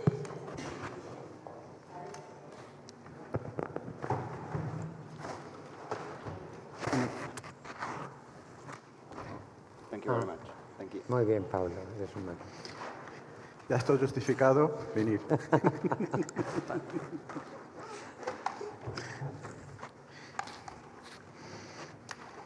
All right, thank you very much. So my name is Robert Buzsaki, and I work for an organization called Hot Air Society. We are based in Hungary, Budapest, and we are Hungary's oldest and largest LGBTQI organization. I'm just going to give you a short overview of what our organization does. So we are trying to cover all of the needs of the LGBTQI community. We have an information and counseling hotline. We provide in-person counseling. We have a legal aid. We have a social service, HIV and AIDS prevention program. We organize events. So really a wide variety of services to cover everything the community might need. But today, I'm also representing a working group against hate crimes, which is a coalition of civil society organizations and the independent experts. The working group was established in 2012 to join forces for a more effective approach against hate crimes. This is the logo of the working group and the name in Hungarian as well. Today, the working group is for Hungarian NGOs, Amnesty International Hungary, Hungarian Helsinki Committee, Hungarian Civil Liberties Union, and Hot Air Society, where I work. And the working group also contains several individual experts from civil society organizations and also from academia. The aims of the organizations, basically, as you might thought of, is just to fight hate crimes, but to achieve this, we work with the following goals: is to establishing a more effective legal and institutional framework for state responses to hate crimes.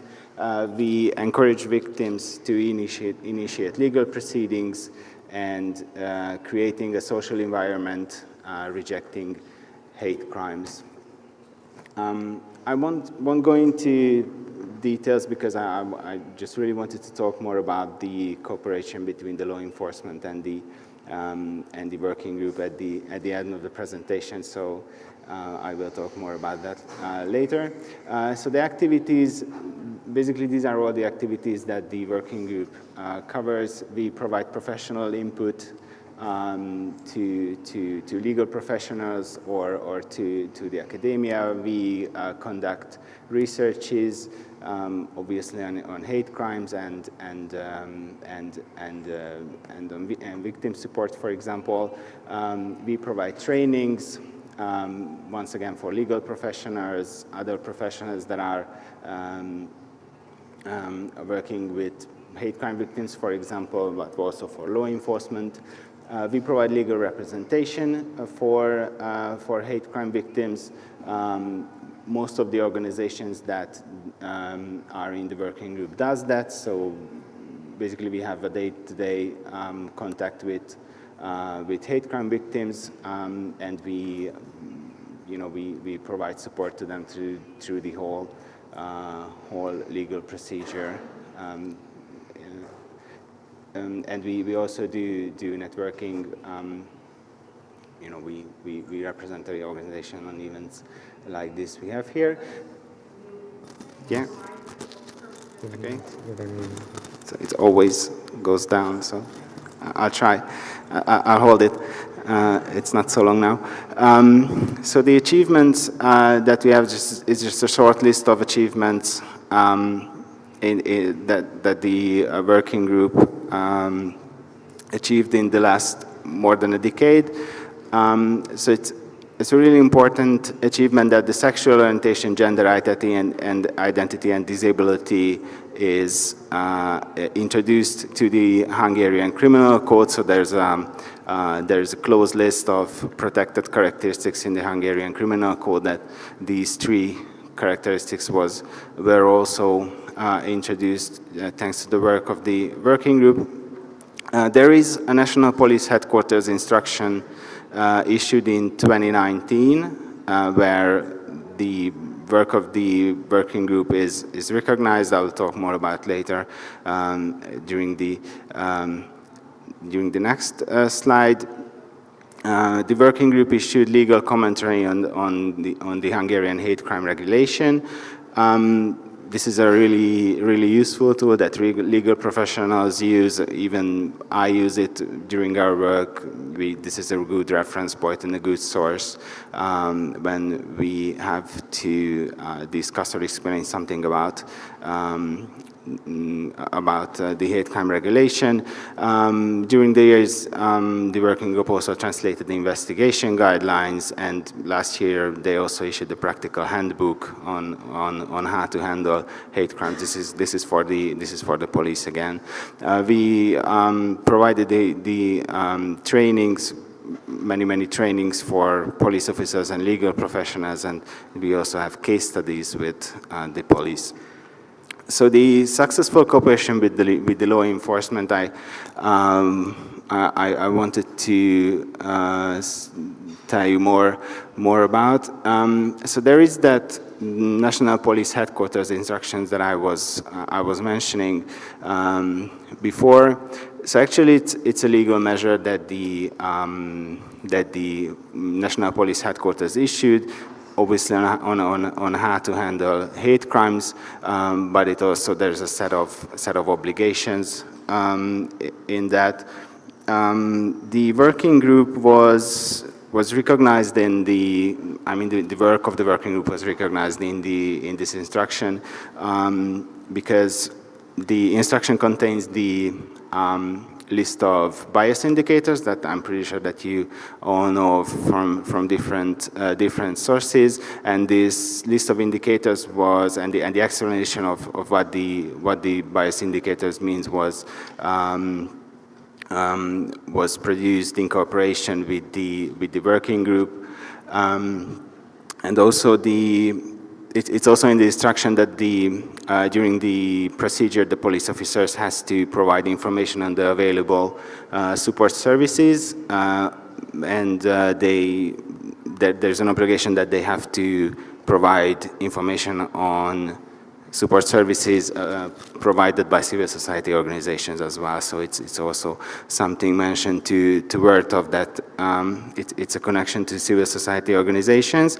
The working group has an active cooperation with the national coordinator within the Hungarian police. So once again, this instruction sets a structure of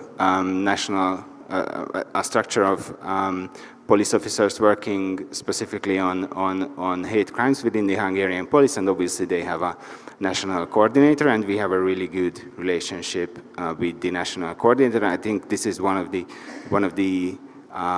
key points of having a successful cooperation with the law enforcement.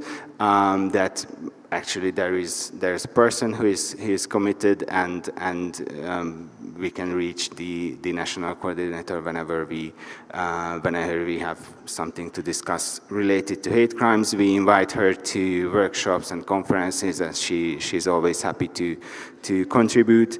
And also last year we issued a leaflet to victims of hate crimes on how to report hate crimes, what to expect, and it was also issued in cooperation with the police. So the working group and the police issued this leaflet, which was pretty rare back then, but last year we also achieved that. We also have regular trainings for law enforcement. Last year we provided training for more than 50 police officers on LGBTQI hate crimes. So it's also basically this is also in the instructions that I was referring to. There is an obligation for the police to have trainings on hate crimes, and basically this is where demand meets supply, because CSOs have. We provide trainings and the police have to have training. So this is a field where we can also cooperate.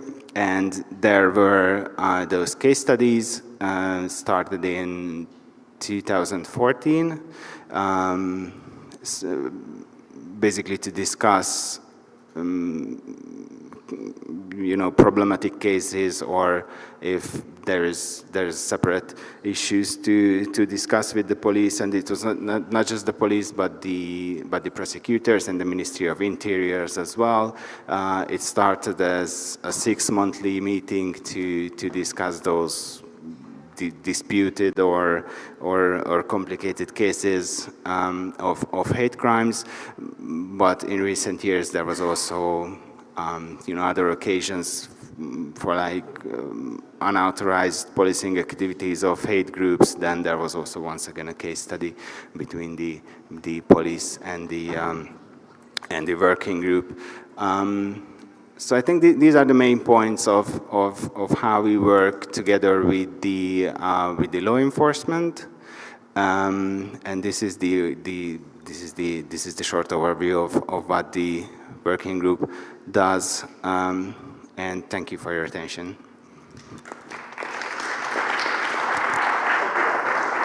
No, and I think that leads us very well into our last speaker, though certainly not the least. We have Paulo Domingos Santos Vaz, who's he's counterterrorism portfolio manager with CEPOL. Paulo, please. Gracias. ¿Me escucháis bien, no? Primero, agradecer a Asociación Columbares y a la Universidad de Salamanca por la invitación para CEPOL. Es un placer venir a España, me encanta vuestro país y para mí es un placer estar aquí. Perdón por no continuar en la linda lengua de Cervantes, pero mi vocabulario no es suficiente para hacer una presentación técnica, por tanto voy a hablar en inglés, si no os importáis, ¿no? Well, thank you very much, and I have a presentation. Can you put the presentation, please? De Paulo. Is the last one? Yes. Okay. So yes, I'm glad that I'm in this panel because not only I have my former executive director, Montse, here, but also someone from Hungary. And I'm living there now in Hungary, in Budapest, for the last 6 years. So, because I'm a second national expert at CEPOL, so I still belong to my national counterterrorism unit in Portugal. I'm a detective inspector from the Judiciary Police, and I don't want to scare anyone, but I started in 1994. I hope that everybody was already born, because I was talking with some people and. They were born after 1994, which is embarrassing for me, but it's okay. So when I started to investigate these cases, and I had a lot of cases of hate crime, especially regarding to right-wing organizations in Portugal, we had a lot of difficulties to bring the victims to us. And of course, we started to work very closely with the Victim Protection in Portugal, Victim Association, SOS Racism, ILGA Portugal, so different associations, and we managed to identify, and they help us to bring the victims to us, and we worked together, and we had very good success. But I'm here not to talk about my personal experience in Portugal or abroad, but representing a EU agency. So this is my role here. So I have two hats. Everybody already mentioned this multi-sector stakeholder cooperation, of course, hate crimes. Everyone was focused on their own responsibilities and their own institutions. Law enforcement was focused in their role and not cooperating with the NGOs and civil society. I'm talking about 25 years ago. When I started to talk with the NGO or civil society, the police, they were mad or crazy because they didn't have this culture to cooperate with these civil society organizations or NGOs. But we managed because everything changed, of course, and the question is no longer who owns the problem, but how do we cooperate effectively to address it. This is the main message from this presentation. Of course, you already saw our colleague from Facts already presented this, and of course, this topic creates several bridges between these different stakeholders. And I don't want to repeat anyone. I just would like to mention that the strength of our response, these different stakeholders, depends on how effectively we communicate and exchange information between everybody. But we have now different challenges, even regarding hate crimes. Of course, when we bring the online dimension, we bring another layer of complexity to the investigation of hate crimes, and even with cooperation with the online service providers, like was already mentioned here. We are seeing, of course, increasingly overlaps with violent extremism, conspiracy narratives, disinformation campaigns, and radicalization pathways. So this brings more complexity to the law enforcement community, because we need to train them, not only to the normal hate crime that we used in the past, but also to what is happening in this, especially in the gaming platform and in the social platforms. We cooperate also with Roblox, with Discord, with Twitch. In fact, I'm planning a webinar with these gaming platforms for probably next month. And this is how we are doing now. You are inviting these online service providers to work with us, because they possess a lot of information and they can cooperate with us. They can detect very early signs of hate crimes, and immediately, if we have a good communication channel, they can, besides flag and report, they also can provide us a lot of information. I was asked to bring a good practice from CIPOL. Well, as you know, and I'm not going, because Montse already did it very well, and about our training products, webinars, online courses, on-site courses, of course, hate crime courses. The only thing, and I regret that, sorry, is our lead platform is available for the law enforcement community. Maybe in the future there will be a possibility for NGOs and civil society also to assess the training material that we have. But I really encourage at least people from law enforcement to explore all the training materials that we have there, because, and was already mentioned here, from anti-Muslim hate, anti-Semitism, Roma. We have all different webinars covering all this topic. Of course, we also invite people from NGOs to work with us. They are the experts in these webinars, and they bring a lot of expertise to us. So we count with the expertise of the civil society and NGOs, of course, academia also. So I brought these five pillars that are very important for us. It was already mentioned here that we need specialization. Of course, in our on-site trainings, we are focused on specialization, so create, exchange best practice with people that are dealing with specialized units, but we can never forget the frontline officers. So community policing, and we also have products to cover this awareness level. We also have these products, and I think they are very useful for the law enforcement community. And this is how we prevent and detect and disrupt the online radicalization and extremism. Of course, I already mentioned the cooperation with the online platforms. TikTok, gaming environments, encrypted platforms, smaller fringe platforms. Smaller fringe, we're talking about TikTok, not TikTok. Telegram, Element, Rocket Chat, well, it's different. How can we control, it was already mentioned by our colleagues from DJ Connect, how can we control and monitor all of these different platforms and work with them and oblige them to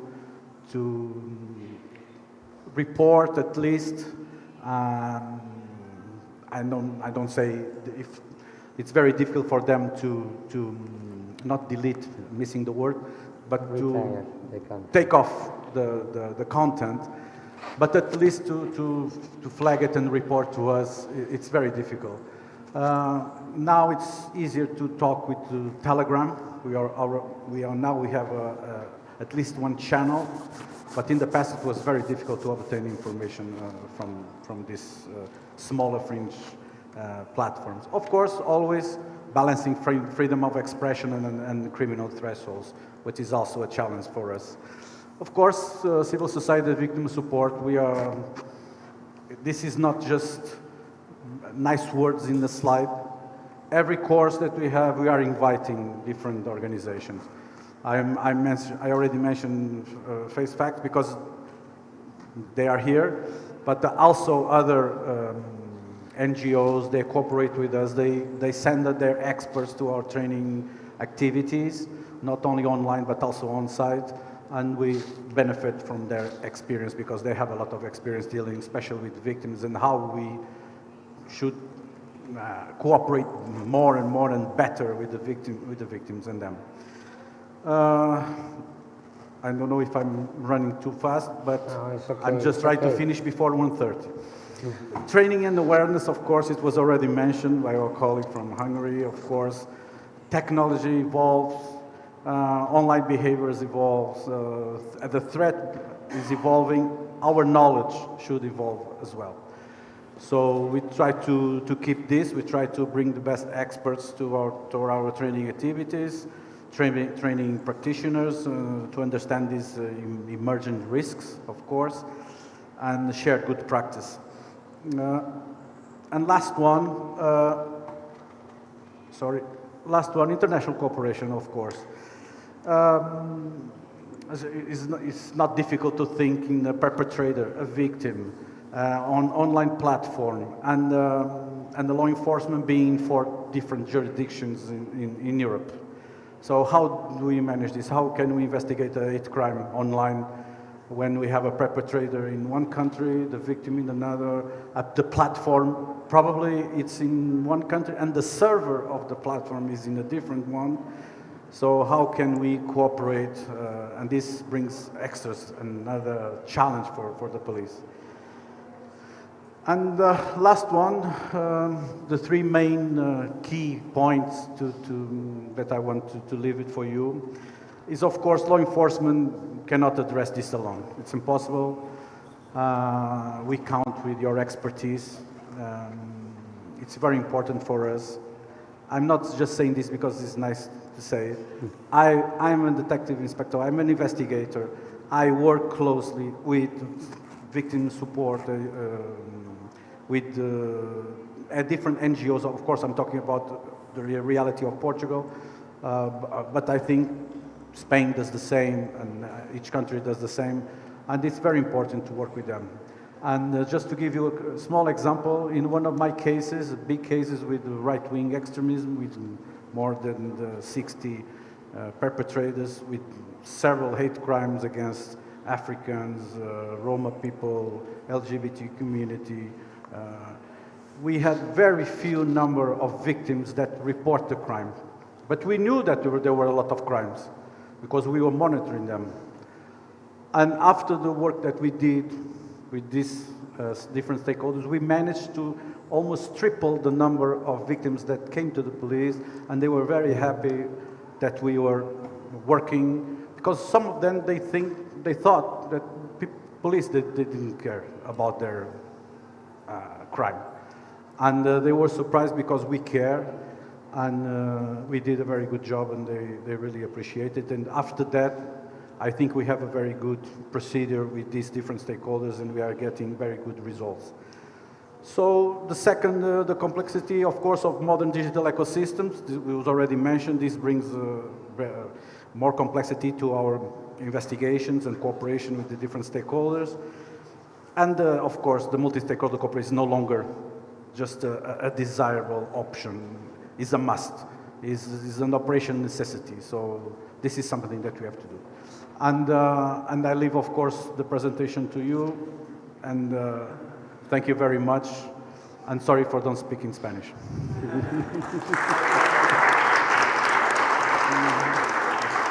Great. Well, this brings us to the end of today's session. We've covered a number of different dimensions of hate response systems, from European policy to underreporting to restorative justice, digital monitoring, and multi-stakeholder collaboration. Ha sido una mañana intensa, pero también esperemos que coherente, y hemos podido ver cómo se puede responder al odio, que no solo es cuestión de leyes, tampoco de procedimientos, sino que tiene que ver con la confianza, con el reconocimiento, con la reparación, con el acompañamiento, y hemos podido ver también que con la cooperación. I think one of the key messages we want everyone to take away from the sessions is that hate response systems are not about institutions or civil society alone. You need, as we've been talking about, this ecosystem of different actors to properly combat hate speech. Otro mensaje importante es que las víctimas no pueden quedar en los márgenes del sistema. Si muchas personas no denuncian, no acceden a recursos o no confían en las instituciones, tenemos que preguntarnos no solo qué les pasa a ellas, sino qué falla en nuestros sistemas de respuesta.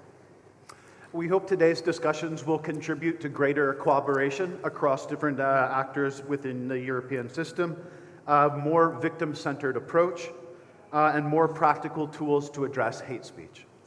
Desde Columbares y las entidades organizadoras queremos agradecer sinceramente a todos los ponentes, a todas las moderadoras, participantes, a todos los colaboradores y colaboradoras, y también, como no, a las universidades de Salamanca y a este lugar, al Colegio Fonseca, por acoger este espacio. Thank you for your attention, your work, and your collaboration. We hope that this forum has been not an ending point, but the start of greater collaboration moving forward. Muchas gracias. Muchas gracias.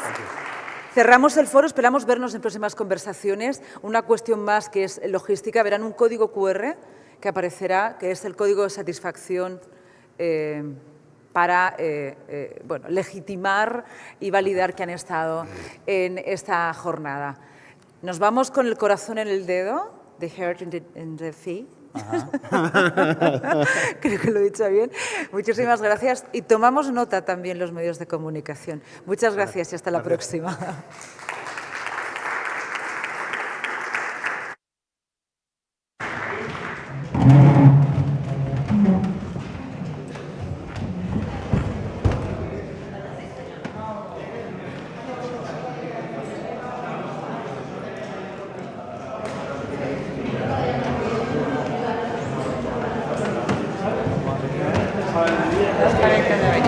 Yo quería que viniera alguien. Mira esto es la cámara, macho.